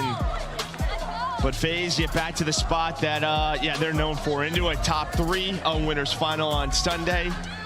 New York will have another match tonight. You know, a slow start for them, but just props to, FaZe, the coaching staff, being able to adjust in the S&D. They were ready for it, but man, That Hydra spot was dirty. No, that round was insane. And then yeah, you're thinking maybe it's gonna go the same way, but just tucked behind the bomb to cut off that angle. And as you said, the push from aBeZy to eliminate him. That's how great teams deal with something when you're caught by surprise. They make adjustments on the fly. Part of why they've been one of the better search teams pretty much every year. It's a 3-2 for FaZe as we look through the stats real quick, but I know it's 9-7 for aBeZy. It doesn't look like that crazy of a stat line, but the opening picks, it's why they win this game, are a big part of it. Yeah, I mean, we don't know the exact number once that's fixed. Three or four. I mean, yeah, it was a lot of big ones. For sure. I don't know if it's more, but yeah, I mean, Cell only dies 2 times. Simp, double digits, playing on an island, playing around that B site. It was a fun one, and again, New York not out of the tournament quite yet. The Tiny Terrors do it again in a map 5, but listen, man, I know Droz didn't have the best map 5, but maps 1 and 2. Yeah. He's part of why you got to this map 5, and then you put it to the best duo of all time to seal the deal. They get it done. But it's the Monster Energy spotlight, and it's Big Droz with the big rebound. He goes huge through the first few maps. We got him on stage. Miami makes some noise for Atlanta FaZe as they go on to the winners finals. As I got Droz on the stage, and man, game 5. Crazy, just your initial thoughts on coming away with that one. How you feeling? Yeah, obviously it feels great. I think the team showed great, composure game 5, and I feel like we were making a lot of good plays, and they had me for game 5, so I appreciate them. So I'm happy with the W. Definitely are happy with that W. Now, you had your teams back in games 1 and 2, a better performance than yesterday. How you feeling about yourself in this series as a whole? Yeah, I'm feeling good. Obviously, the game 5 I could have done better, but I feel like we were playing lights out, and the control, we were 1 kill off getting defense game 5 or round 5. So yep. I think we played it really well, and the invasion, I think we messed up a few times, but other than that, I feel like we played it really well, and a game 5 like that is going to keep us going. Now, my next question is that in the S&D game 5, you guys came across a situation where you're getting wall banged on B site and not knowing where it comes from. What's going on in the comms as you're seeing something unique like that, and how do y'all adjust? Yeah, I mean, I think it's just we all play S&D, so it was like, obviously, if it doesn't work the first time, and it kind of was hard to plant the whole time, so it was like, we just made we just adapted to the play, and we just threw a smoke on bomb and planted. Okay, all right. Because, like, we're not going to go to the same place you just wall bang. Yeah. Wall bang does that, like, hello? Yeah, kept it simple and got it done. Now, this is the first time I've seen this many people in front of the stage to cheer for you guys. Talk to them for a second, Droza. I appreciate you guys. As always, you guys were making insane noises the whole script or the whole match. So I appreciate you guys as always. Much fucking love. Much love to Droz and Atlanta FaZe as they go to the winners finals. Chris, let's break it down. Shout out to FaZe. They get it done in a very exciting game 5. 2 search and destroys, and this might not be the last time we see Atlanta FaZe versus New York here in Miami. Alley Cat, Nameless. We were talking about it. This may be some of the best Call of Duty we have seen up to this point in MW3. Nameless, I want to start with you in the search and destroys because you were losing your mind. Yeah, I mean, it's just beautiful, right? Like you heard Clint and Joe touch on it. Just great teams. They're able to make adjustments on the fly. And we saw so many throughout that game 5. Incredible by Atlanta FaZe. Like they get hit by something that would make me lose absolute composure. Come with a whole design strat to adjust to it. aBeZy goes up through Ice Cream and finds the kill. Like Atlanta FaZe, they lost 2 search and destroys the last time they played New York. Hydra teaching us some new spots, by the way. Gotta call that out That real is quick. insane. He's kept that in the back pocket. I mean, and the fact that he runs out of bullets as well. Like, I was sitting there like, is he going to do it again? Is he going to do it again? He's done it twice, but he literally runs out of bullets in MCW shooting through this wall. Like Droza said, like, they're all SD kids, right? So they're able to adapt to something like this, even though they didn't know it existed in the first place. But for Atlanta FaZe, their S&D hasn't looked that good. So the fact they were able to take both in this series versus New York Subliners spells trouble for the rest of this bracket. aBeZy had 5 first bloods in the same spot, pushing up to mid-courtyard, just basically picking them apart. And you can see how Atlanta FaZe played around that. Later on in that game, they sent 2 players up B Street, just basically playing off of that first blood. Like, they're going to have to wrap to Cap and kill aBeZy using that information. Like, this is a 180 turnaround from the last time these 2 teams met up in S&D. We thought New York was going to be able to take care of business, except for Ant, who called Atlanta FaZe, and they get the job done, as he is now 2 for 2 on the day. Nameless, we still have Toronto versus Optic, but before we get to that, let's put a exclamation on this series. Do you have an MVP? I'm going to go with Abizi. I just love what he did in that game 5. Draza, everybody had their moments. I mean, Draza in that map 1, like, he needed that redemption from the performance yesterday, and he really put his stamp on this series. So, team balanced effort. Allie, my favorite player to watch today earns your Scuff play of the game. He goes by the name of MacArthur, a.k.a. Celium, a.k.a. the King Cobra. Taking care of business. Take it away. It's the 3 in the search and destroy. I mean, what a way to set off the first round of a game number 5 with Celium on Whiteheart getting a 3-piece here. He pops up, he gets the first, the second one hops right into his fire, and then there's Hydra. He throws the nade, he still has his tax, and he gets the third. That was a round New York should have literally had in the bag. Yeah, they got snaked. We've had a lot of gameplay. That is your Scuff play of the game. Call it like you see it, Nameless. Never change. We got to show you the bracket and keep this show moving because we are already a half hour behind schedule thanks to back-to-back game 5s. You saw it with the Royal Ravens taking down the Legion. Now FaZe sends the Subliners for that matchup, which is coming up in just about 2 hours. Listen, that's going to be a banger, but don't forget Optic versus Ultra. We're getting another game 5. I can feel it. Today is going to be insane. Miami, do me a favor, scooch over and let your friend sit next to you because we're going to have a packed house when we come back. It's our second winner semifinal. Optic takes on Toronto after this.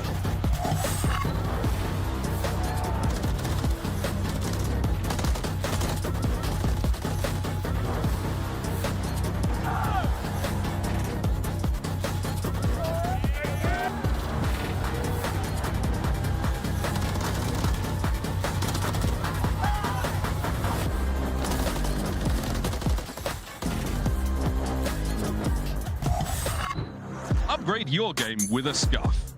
Save $30 on the official CDL collection at scuff.co/CDL. Get better with a Scuff, the first performance gaming controller. Visit scuff.co/CDL to change your game. Start the season strong with the Call of Duty League Pack. Grab yourself the CDL Operator, Weapon Blueprint, and so much more. Check out the Call of Duty store in-game now.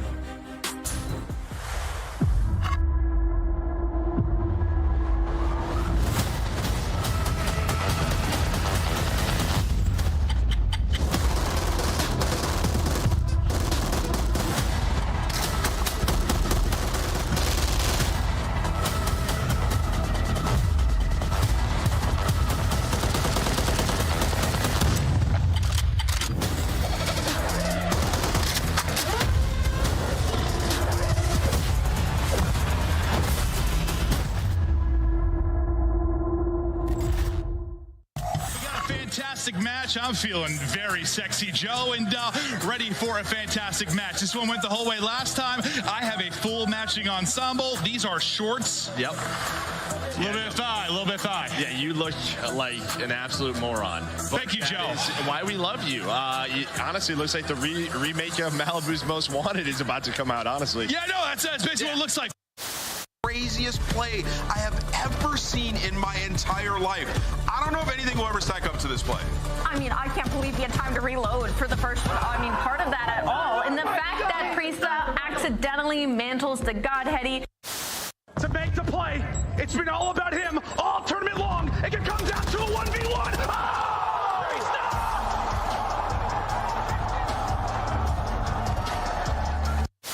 Whichever bomb site they choose to go to, 30 seconds on the clock, and well, if Easy's been seen, he will drop off the map. It's up and about, as is tradition. We're going to fly towards that ring, that first hard point, as both teams will jostle for position. New York in first. Over to Celium, who finds 2 right off the rear, makes it 3. FaZe will take those points.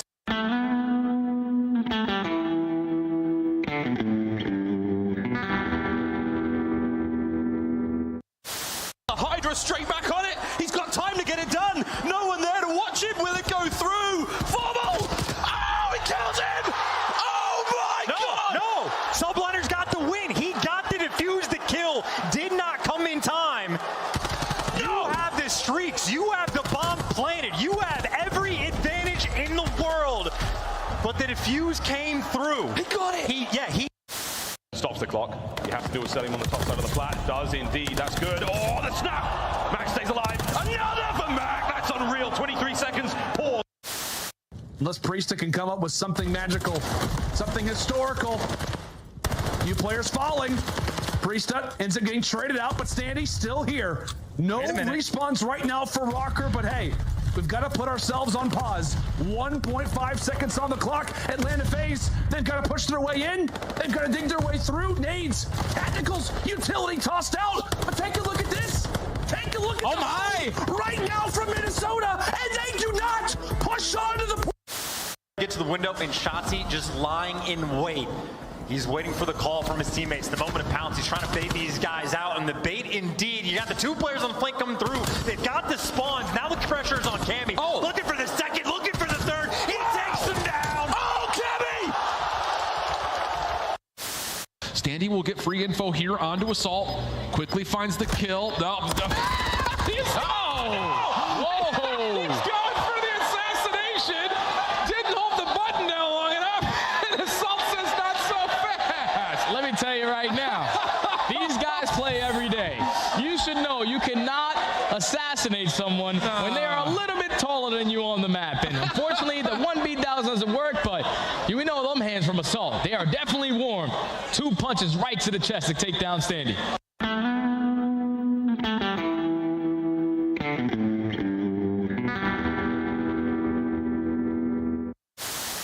You have both players from LA Thieves trying to attack this from the middle of the map, but this might play right into Shotzzy's hand.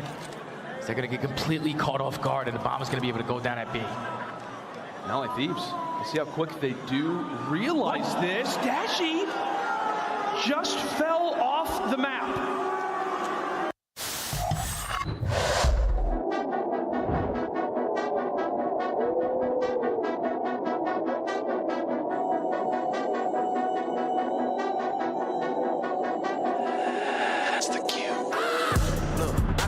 City, you hear sirens when we sleep. Heaven sent, hands down, vibes so unique.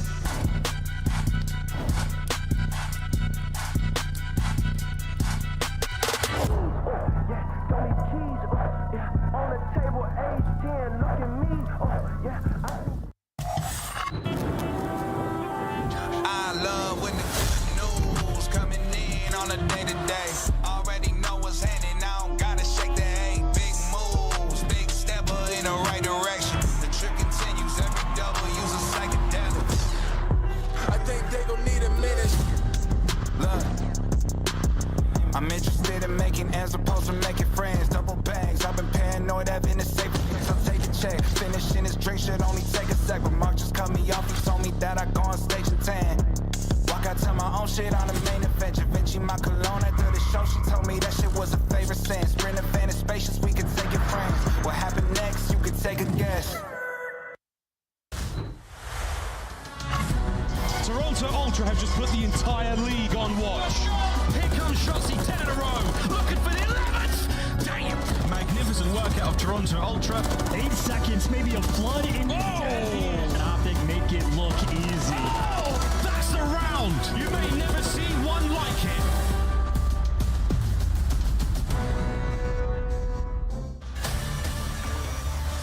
It's the moment we've all been waiting for since seeing the bracket announced. It's our winter semifinals, and we just had an epic one go the distance between FaZe and New York.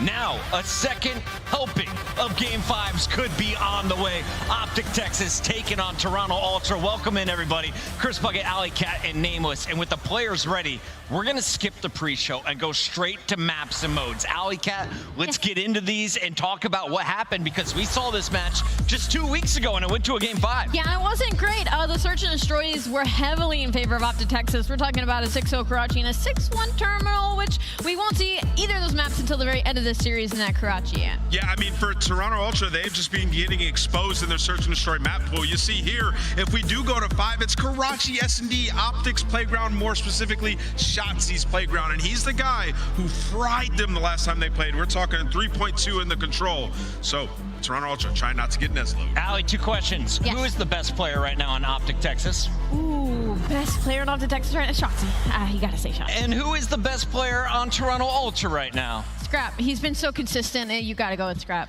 And after picking our first winner of the day, you get to pick the third winner of the day. Who are you choosing first in our Scuff Pick'em? Scripting, nobody's going to like my answer because it kind of goes against the favorites. I'm going to go with Toronto Ultra. I don't know why I'm feeling it. Toronto Ultra has some fans here in Miami. Who knew? All right, Nameless, you're up next. I think Texas have just been better at search and destroy and control, and that wins championships. I'm going with Optic Texas in this one. It's a fair take. It's a fair take. I saw Scrap's dad this morning. He was telling me their search does not suck. Toronto Ultra is taking this one. Let's see it, Allie. Now you're going to be 0-3 on the day. That's crazy. Or I could be 0-3 on the day. The match is ready. Make some noise, Miami. Your winner's semifinal starts right now with Guy Blaze.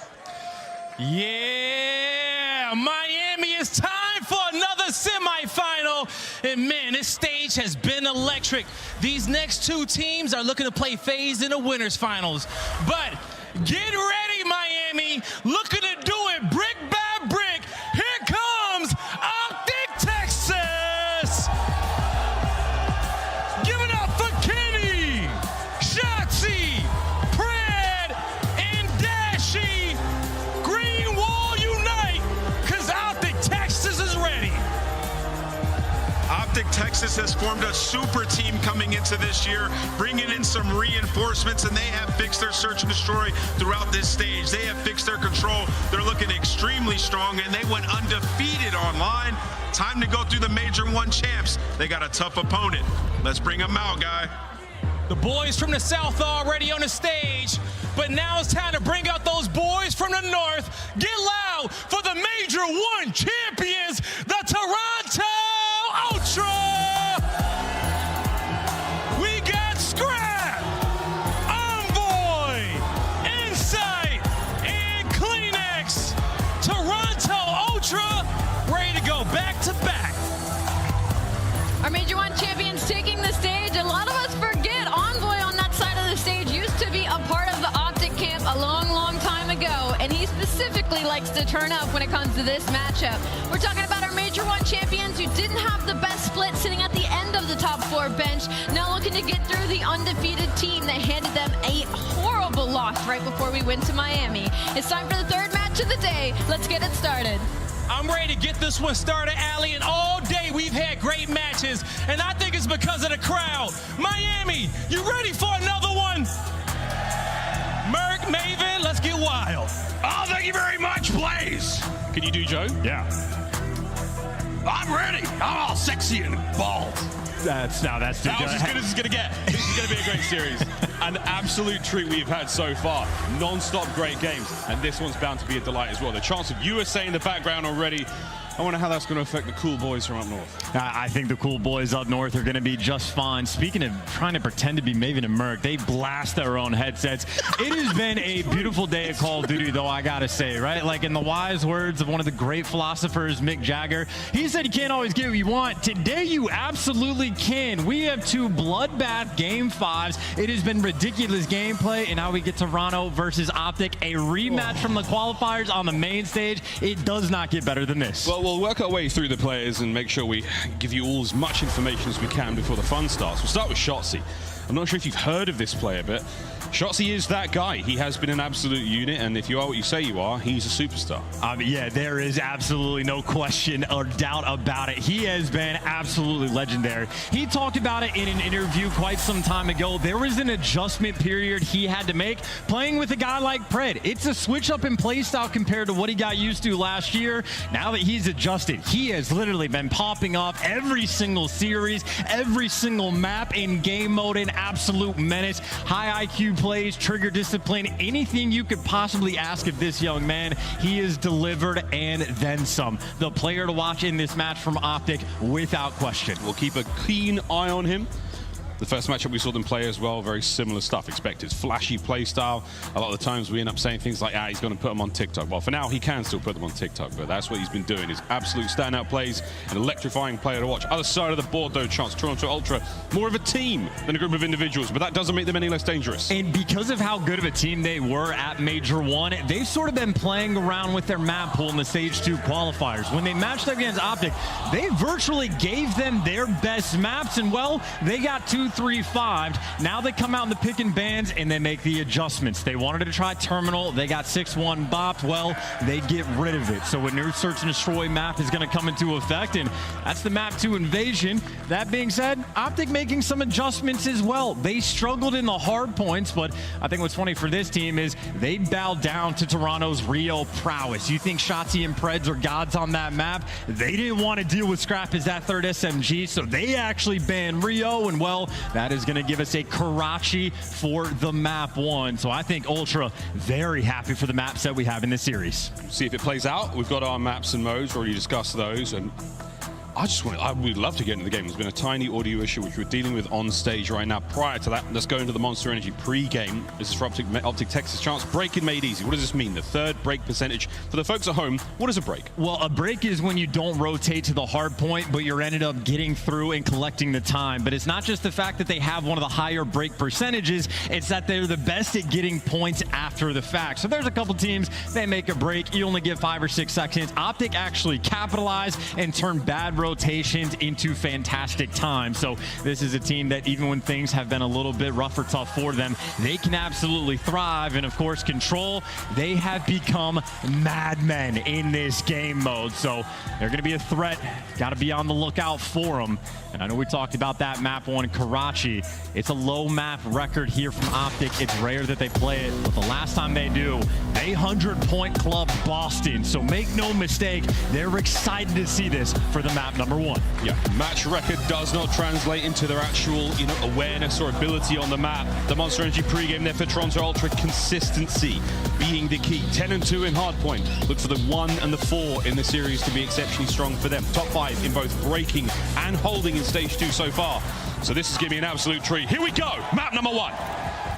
Two teams capable of near perfect gameplay, looking to set the tone early. Pred already going distant out towards that bridge. Dashy attacking from the heaven above. Kleenex inside the time. Well, has plenty of protection. Scrapping insight. The MCW players already laying down the law.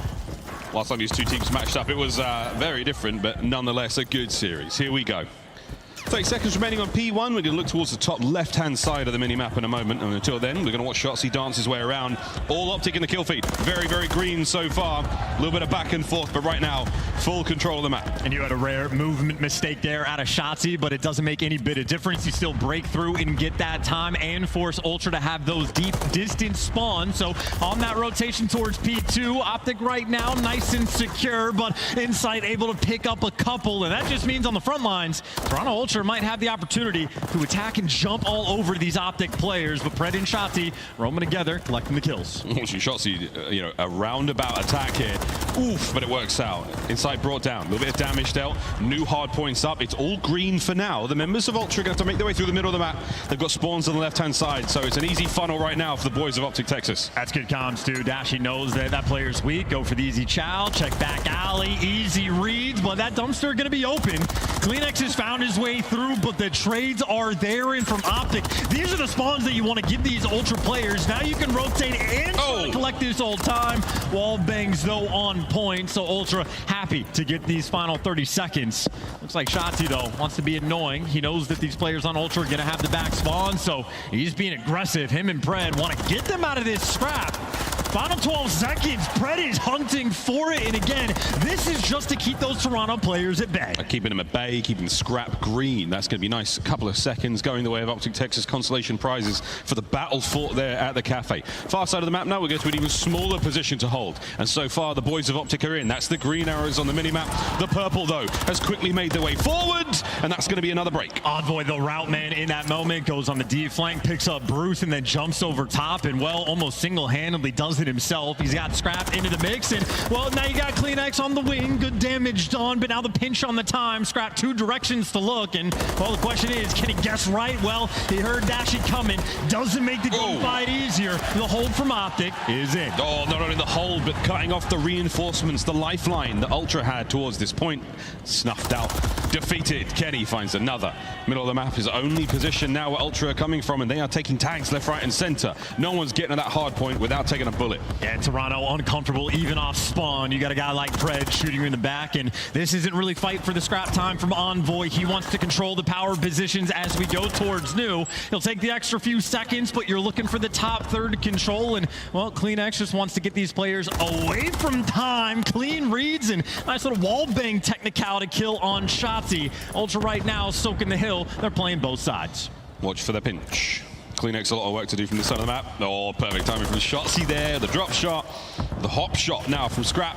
Can he take care of that player behind him? Hipfire is going to work out. A little bit of a bullet here or there, but Optic have cleaned the streets of Toronto Ultra players. And all that effort to try to get those power positions doesn't make a difference. Optic now back and soaking up that time. Shotzzy with Dash Heat watching just over him. Insight trying to be a nuisance, but easy gunfight there for Dash Heat. And this has been fantastic time on a P4 hill. Optic have been collecting it all, and they're going to get the final 20 seconds as well. That is a gorgeous amount of scrap time.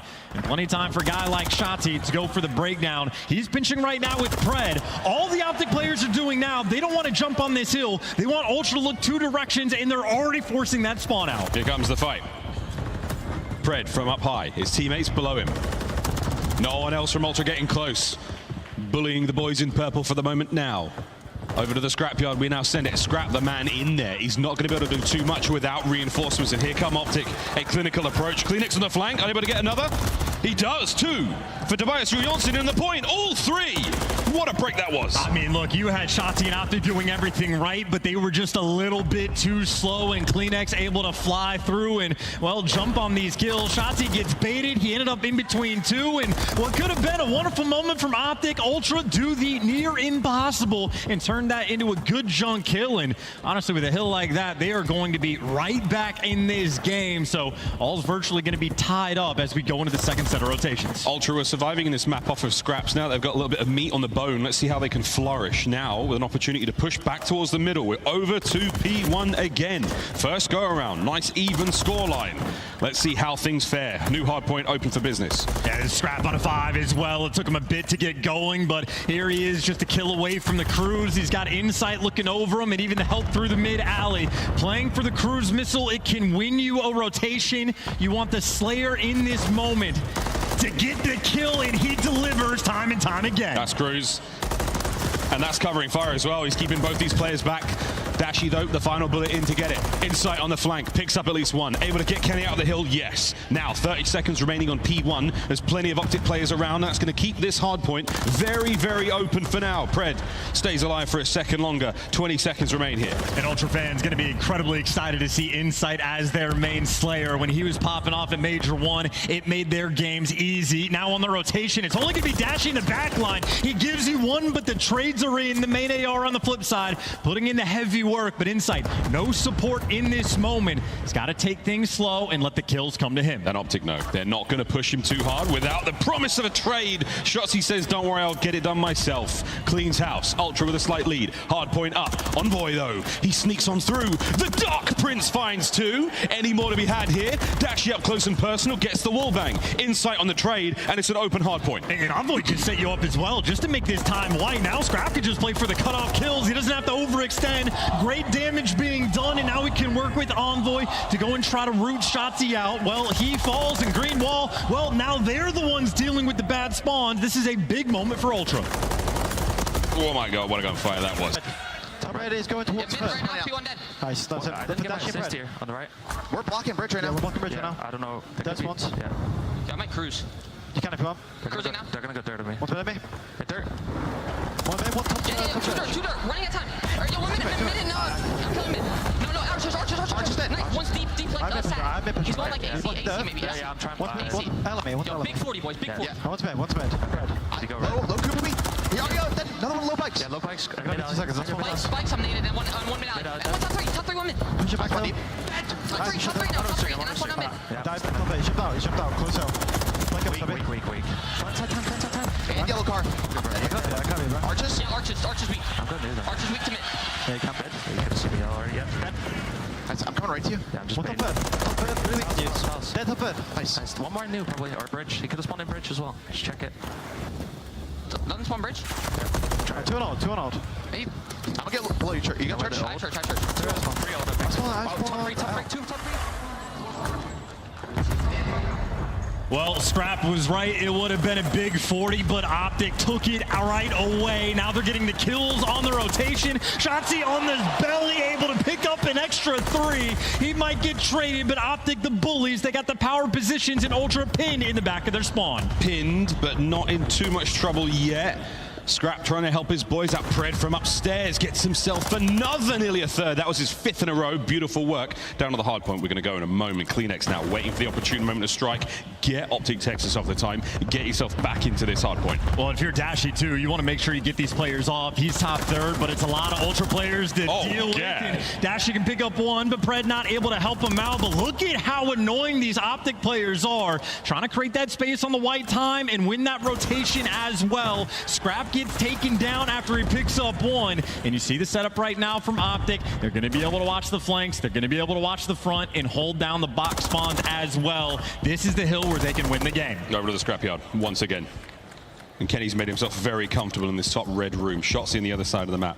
Prowling, trying to slow down the approach. Insight's got a nice angle here. Not enough to get the read though. Beautiful work again out of Optic, holding this one down. Over 200 points we've now crossed. And 40 seconds left on the hill as well. This is massive time, the difference maker. If Ultra don't get this break, surely Optic are going to be able to just pick up the scraps on P1. So you need the breaks in these moments, but the front line from Optic, they're looking pretty strong. Still holding it together, still holding the time, and there's about 30 seconds remaining on this point. You absolutely have to get the hammers out and start hitting those nails. Ultra fly forward. Shotzzy with the corner. Shotzzy now. 1. Any more to be had here? Oh no, great work out of Ultra to hold him, but Pred's on the pinch, gets 2. Inside, from the top row, brings them down. Hard point still Optic. I mean, Ultra stripped away, maybe 10 or 15 seconds. They bought themselves a lifeline, but now on rotation, Shotzzy just existing in your spawn. Damn. There is no room to breathe if you are Ultra. Envoy, too many directions to look. The magician of Karachi is putting you in the dirt. He glides across the map. Hardcore parkour for Pred. Look at the second scrap. Gets him out of the time.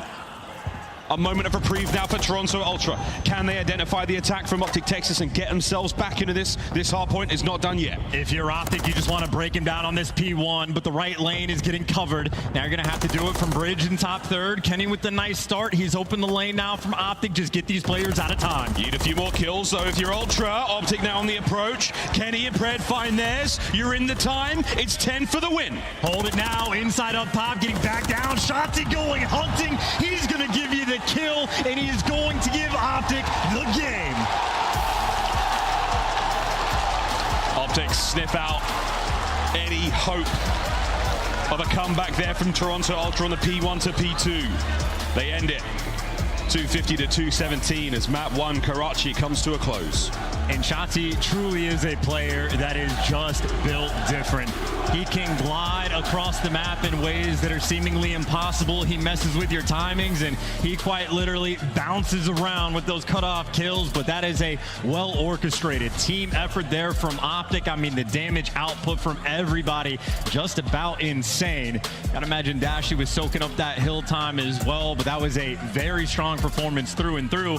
And again, for Karachi, they have barely played it at all this year. It's only the 4th time that we've seen them on it, but in this stage, with those new hills in the mix, Optic have looked incredibly strong. It's map 1 they needed, and they took it right away. Well, map 1 in the books, 11 minutes flat. Great looks there across the board from nearly everyone. Optic pulling their way, and Dashy, not a hill kitten. He prefers to go by King of the Hill. Across the highlights now, and a lot of it's going to be shots. I mean, again, Shotzzy just working a little bit of magic, but just a really back and forth game virtually the entire time. The only sort of separating hill, I'd say, was going to be that junkyard from Optic the second time around, but it was truly back and forth. But I appreciate sort of the stabilization of Optic when they have the right side spawns at the end on that P1. It's guys like Kenny that just slow it down, play for the guaranteed kills, and really open up the map.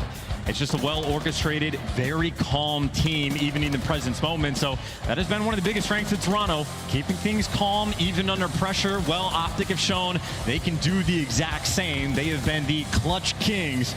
They do not fear these spicy hardpoint moments. It's the beginning of the series, and it's a good start for Optic. Can they maintain that composure throughout all of it? That's the question. Search and Destroy, a very different beast. Under the brightest of lights, with the loudest of fans, we know they've delivered in the past. Let's see if they can keep this MW3 hype train going, because so far, so good. Still looking at the highlights again, and the guaranteed kills from Kenny, that's something that a lot of players should be looking for. Slow presence, very, very methodical, and a key to the success there in map number 1. 250, 217. Hard point done, S&D on its way.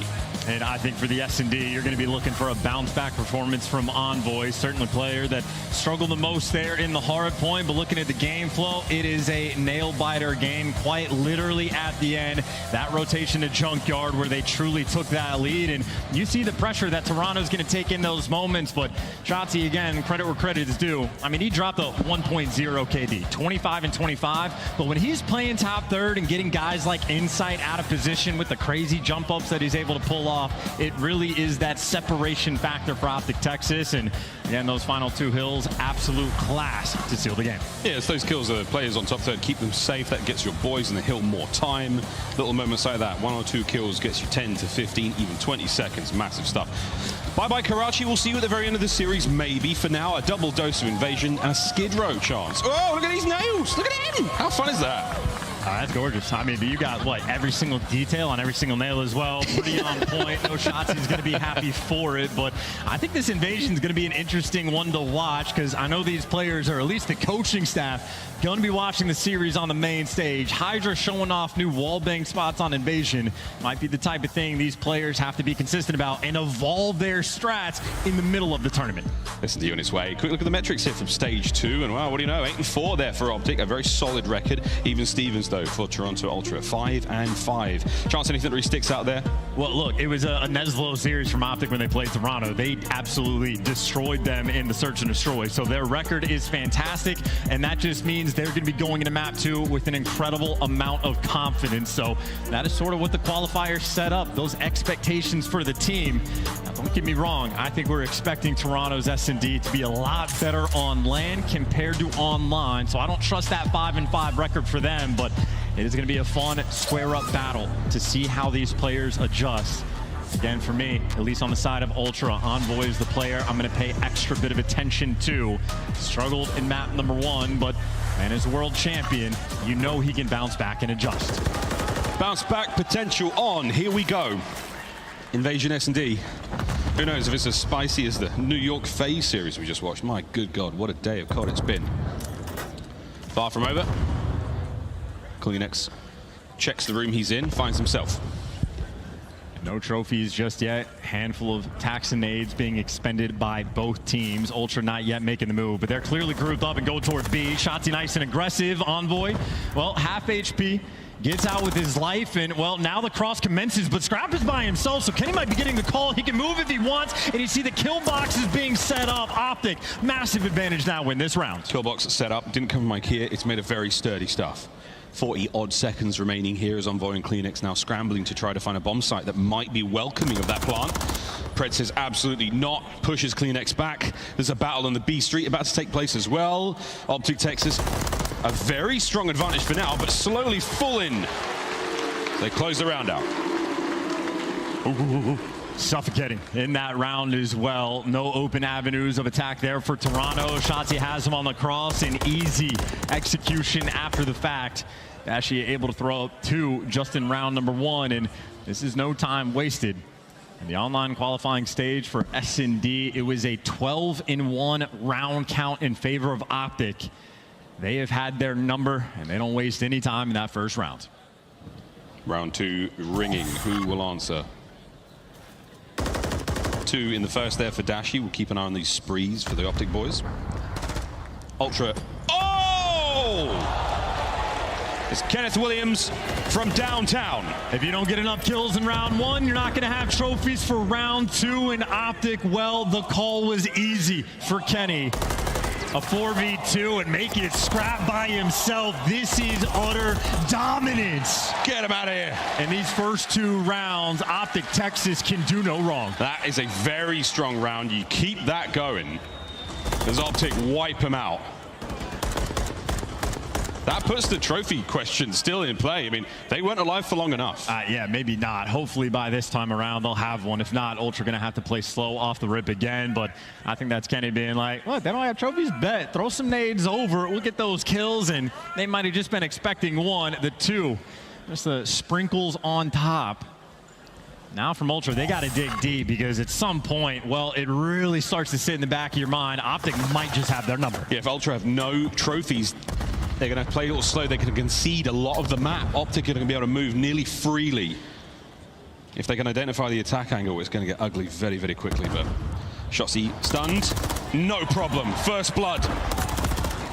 Trades from CleanX. He'll take the trade. Envoy just a bait, but now for the 3 versus 3. That B site is open for the moment, but Dashy not letting the cross up until Kenny gets in position. So you effectively have these 3 Toronto players trapped. And no one from Optic overcommitting. No mistakes being made. Nice little stun check for the information. Dashy not even trusting it inside up. Pop doesn't see it, but still gets out with his life. Ultra, well, they're swinging the bomb towards A. Guess who's been ready and waiting? Pred. The extra kill. Man advantage towards Texas. Yeah, Pred's covering the push. Here comes CleanX. Wow, Pred. Fantastic round from him. Oh, and there we go. Insight unable to finish Dashy in their opening fight. But Dashy finishes him 3-0. Optic have seemingly not skipped a beat when it comes to search against Ultra. Optic are reading them like a book. Pred knows what Toronto is going to do before Toronto even has an idea about where they want to move on the map. A free 2-piece, and Pred and Dashy 8-0 combined. Both players can be thinking about the cruise missile. And there is not a single mistake Optic has made in any of these rounds, but those are beams out of Scrap. Damn. Shutting down Dashy. 1 minute and 17 seconds now to work with in the round. Optic, this is still plenty of time, a man down. And if anything, this is even better test of how great Optic Texas have looked so far in Search and Destroy. Down a man at the start of the round. You're exactly right. They are going to have to work for it, but Toronto's still a good setup on the map. 2 players double up towards mid. The ARs watching both of the long flanks. So nothing on the map is open just yet. Looking for the nade to connect. Wow. And that was so close. Scrap was probably 1 HP. That's a hell of a try, but Scrap's still alive. Optic, well, got to pick a new direction. Scrap's still feeding a lot of info here. Oh, what do you know? Pred doesn't see a CleanX in this position. 35 seconds and Ultra. Oh, they find the advantage. Hello. That's number 5 as well. If you're Pred, you're just thinking about the cruise missile, trying to find an extra kill. And if you're Ultra, you cannot give it to him. You need to hunt him down, and Insight gives you exactly that. Ultra finally able to break the mold. You get the extra kill, and that is that MVP caliber bailout moment from Scrap. It is an incredibly short list of players I think should even be allowed to challenge Dashy at range.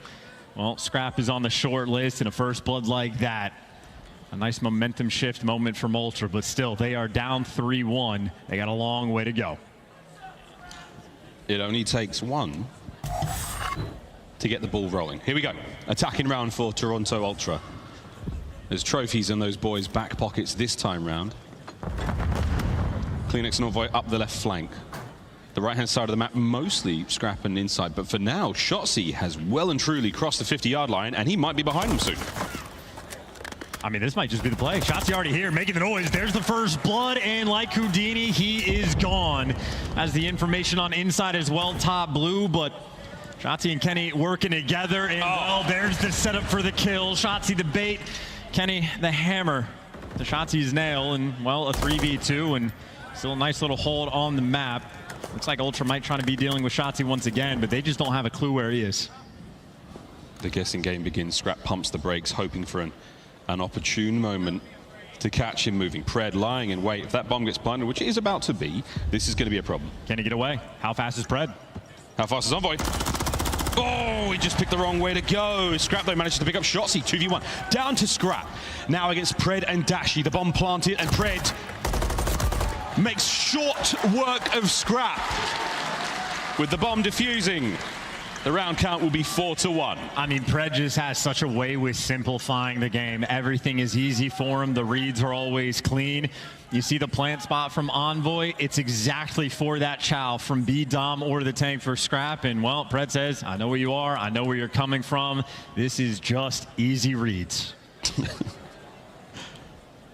An immaculate condition of the vibes for the Optic Texas side of the stage. Morale in a very, very good place, and with good reason. 7-1 for Pred, seemingly unkillable here on Invasion. The bomb in hand now as Ultra scramble on the defense.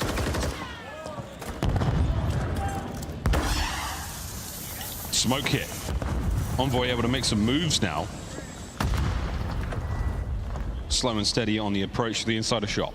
Yeah, Ultra digging deep, trying to make the adjustments, but you see how Kenny's playing with it. They know they got to be concerned about the DVD chow, and, well, Envoy looking for the moment. He's going to get it. Thought Kenny was making the read. That is not the case. First blood for Toronto. In the meantime, though, Optic get the bomb down, but Scrap gets the trade. Clean shots through the wall. And that is outstanding. Shots either from behind the tank. It's a very common spot. Oh, matters not too much. Down to Dashy. Oh, and I don't know if they have a clue where he is. This is a 1v3. Got to keep him off that bomb. Insight handled. Scrap, though, once again, toe-to-toe.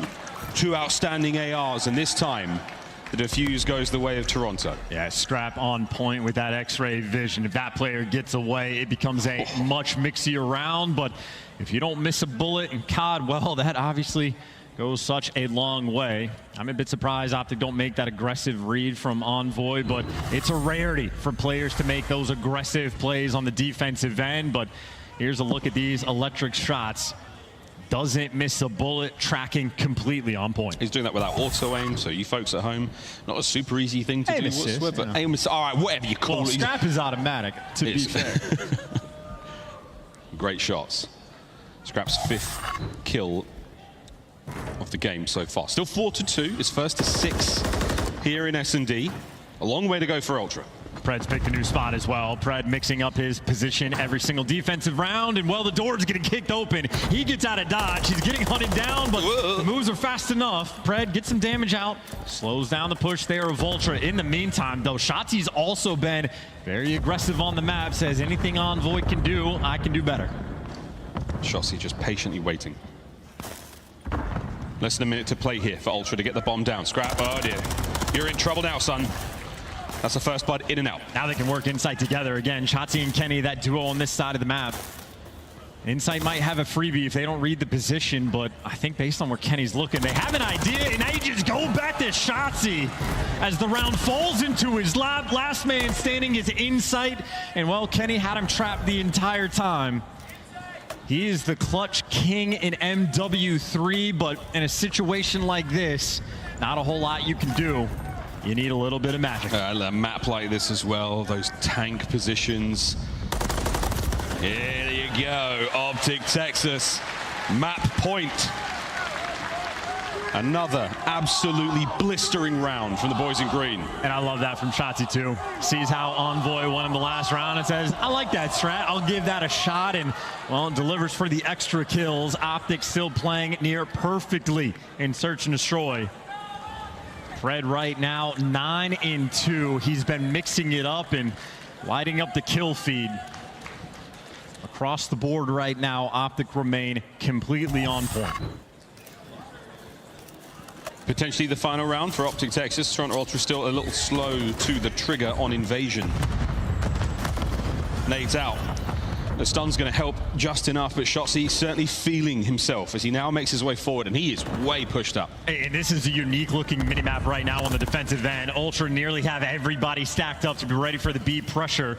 In the meantime, though, Dashy, he's made his way all the way back to Showers. He's taken a decent amount of space. So Optic are playing with options in the first blood. Kleenex is challenged. He is dying, and so is everybody on Ultra. Optic looking dominant on Invasion. This is a brutally impressive performance. They take the initiative. They do not relent. Bomb planted now. Envoy. Oh, no. Big Bruce has gunned him. Can he take Insight as well? This is for the map. The pressure is there. Optic Texas. Another masterclass in Search and Destroy against Ultra. I mean, GG, that was not even remotely close. Ultra mixing up the strats there on the defensive end, but Optic, well, they broke them down every single time. That is clinical. That is efficient. That is fantastic word across the board. But Pred, 9 non-tradeds out of 9 kills. He was virtually unstoppable, as was Dashy, as was Shotzzy. I mean, Optic and Search and Destroy against Toronto. It is honestly unbelievable. Ultra go from not losing a single S&D at the major. Optic have literally picked them apart. 6-0, 6-1, and a 6-2 on the 3 maps that they've played.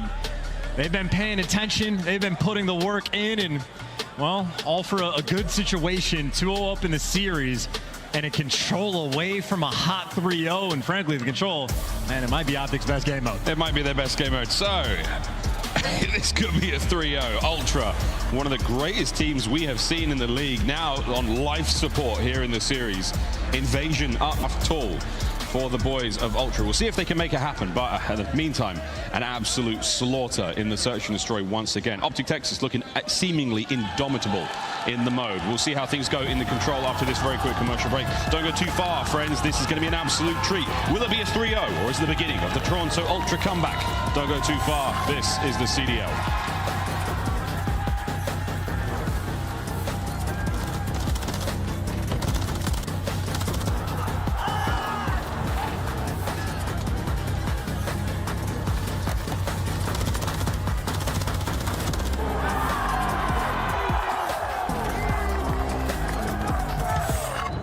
Upgrade your game with a Scuff. Save $30 on the official CDL collection at scuff.co/CDL. Get better with a Scuff, the first performance gaming controller. Visit scuff.co/CDL to change your game. The Call of Duty Week is brought to you by Monster Energy, the official energy drink of the CDL.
Moments away from Invasion Control. Welcome back, folks. Oh, we're looking for another Apex Predator, are we, Chance? Well, I think we may have found them so far. Toronto Ultra, where they go from Prey to Predator in this map. We'll find out in a moment.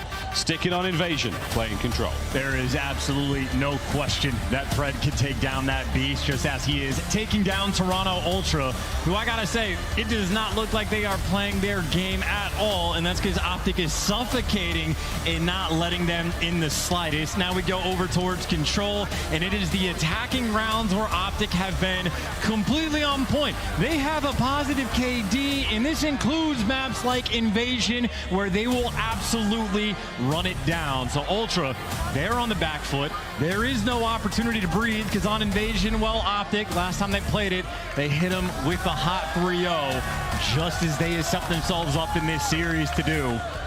Serious looks on the players' faces, but I'm pretty confident we might be seeing that cackle of Kenny again.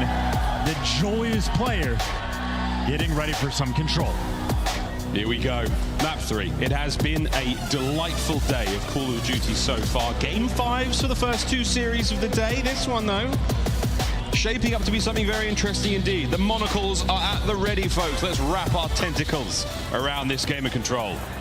Clean up those mustaches and clean up those nades. Ultra, they want to bang out this A zone straight away. Dashy, not a care in the world, gets the first blood and stops the push in its tracks. Pred easy kills the cleanup. What? And the 4-man wipe, setting the tone right from the jump. Ultra, welcome to the spawn. Oh, God, it's getting ugly real quick. It's getting loud. It's a ferocious offense so far from Optic Texas. Well, they're on defense, and Ultra, that is their first kill. Finally an opening on the map, but when I say opening, ain't nowhere to go. Shots inside of Ice Cream, easy kills for him. Dashy on a 5 in Ultra. They are not shooting back. It's not a good look so far. It's blistering. Ruthless aggression. Continuing as Dashy eliminates the air from the lungs of Ultra. Not that they had too much to begin with, and now CleanX trying to buy his boys an opener.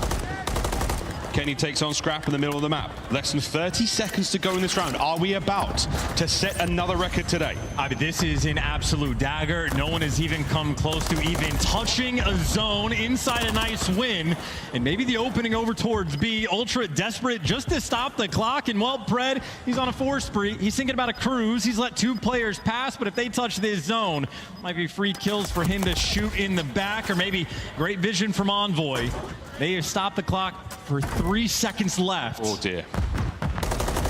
Whoa, there you go. Scrap saves the boys just in the nick of time. Kills are still there. Kenny finds himself 1 shots. He got 2. Oh, it's just not up to CleanX now. 1.8 on the clock. Nobody leave the zone. You've left this to the last possible second. Trying to finish the capture and add a minute to it. But if they get brought down now, it's done.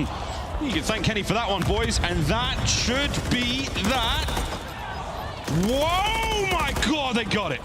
The zone secured by the skin of their teeth.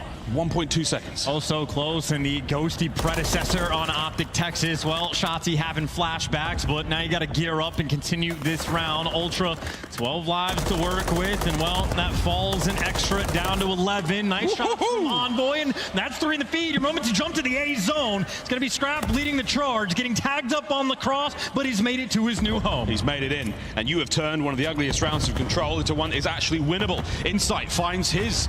Pred now trading out, keeping the capture going. At the very least, you're looking at a segment. Can you keep the play going? Scrap fighting from the inside of the zone, trying to not let the pinch happen. CleanX is there for it. This is not over yet. Scrap gets another. It's another wipe. Optic are down again. There is simply no way. Scrap inside the time. He's got CleanX for the cap. That's 2 ticks of progress. Already a success in this round. Optic desperate just to get him off the zone. They're trying to swarm, but Scrap on a 4. In a little bit of time, playing his life, he has a little bit of support. Oh, there's a big win out of Dashy. No lives left. Ultra now, life support. A single segment remaining of Dashy. Trying to make something happen, CleanX. Lives to fight for a brief moment. Wow, what a push forward. 15 on the clock. One last attempt. They are all grouped up together. 10 seconds. They're going to have to fly. Gun him down on the cross. And Dashy and Shotzzy, well, they're going to be able to deliver. Optic Texas, well, they win the battle. But Toronto Ultra, they just set themselves up for the war. With the way this round started, the question in my head was, I'm surprised that, like, Ultra, believe it or not, you're Major 1 champions. They were looking to be made a fool. Well, they answered the question of why they're champions. The resolve to get that out of that round. Squeezing water out of a rock, 2 ticks on it, the B zone secured. Make no mistake, that is a successful attacking round. Ultra, they'll take it. We will absolutely take that. Optic Texas, even with the incredible prowess in the mode, you can't let the good teams have an opportunity. Let's see how they go now on an attacking round of their own. Over to B we fly, and uncontested so far. And Bred's going to be your island player, just being a nuisance over towards A, drawing some attention as his team gets that capture over towards the B zone. Double stack coming through. Shotzzy, nice angle as well. He knows every little detail about the map, but where he gets traded, well, players off spawn, shutting down the flank. Dark being watched by Dashy, who, by the way, kill away from a cruise. Again, another cruise on the menu for Bruce. Will he eat this time? Nope. Very close though. Fantastic shots from Scrap inside now, trying to push these players out. Shotzi's has made his way over towards the A zone, uncontested. I don't know where Ultra are, Chance. This could be an unbelievable turn. Oh, he's playing sneaky too. Well, there's a kill. Now jump on the zone, stopping the clock, but he has absolutely no support. He's got to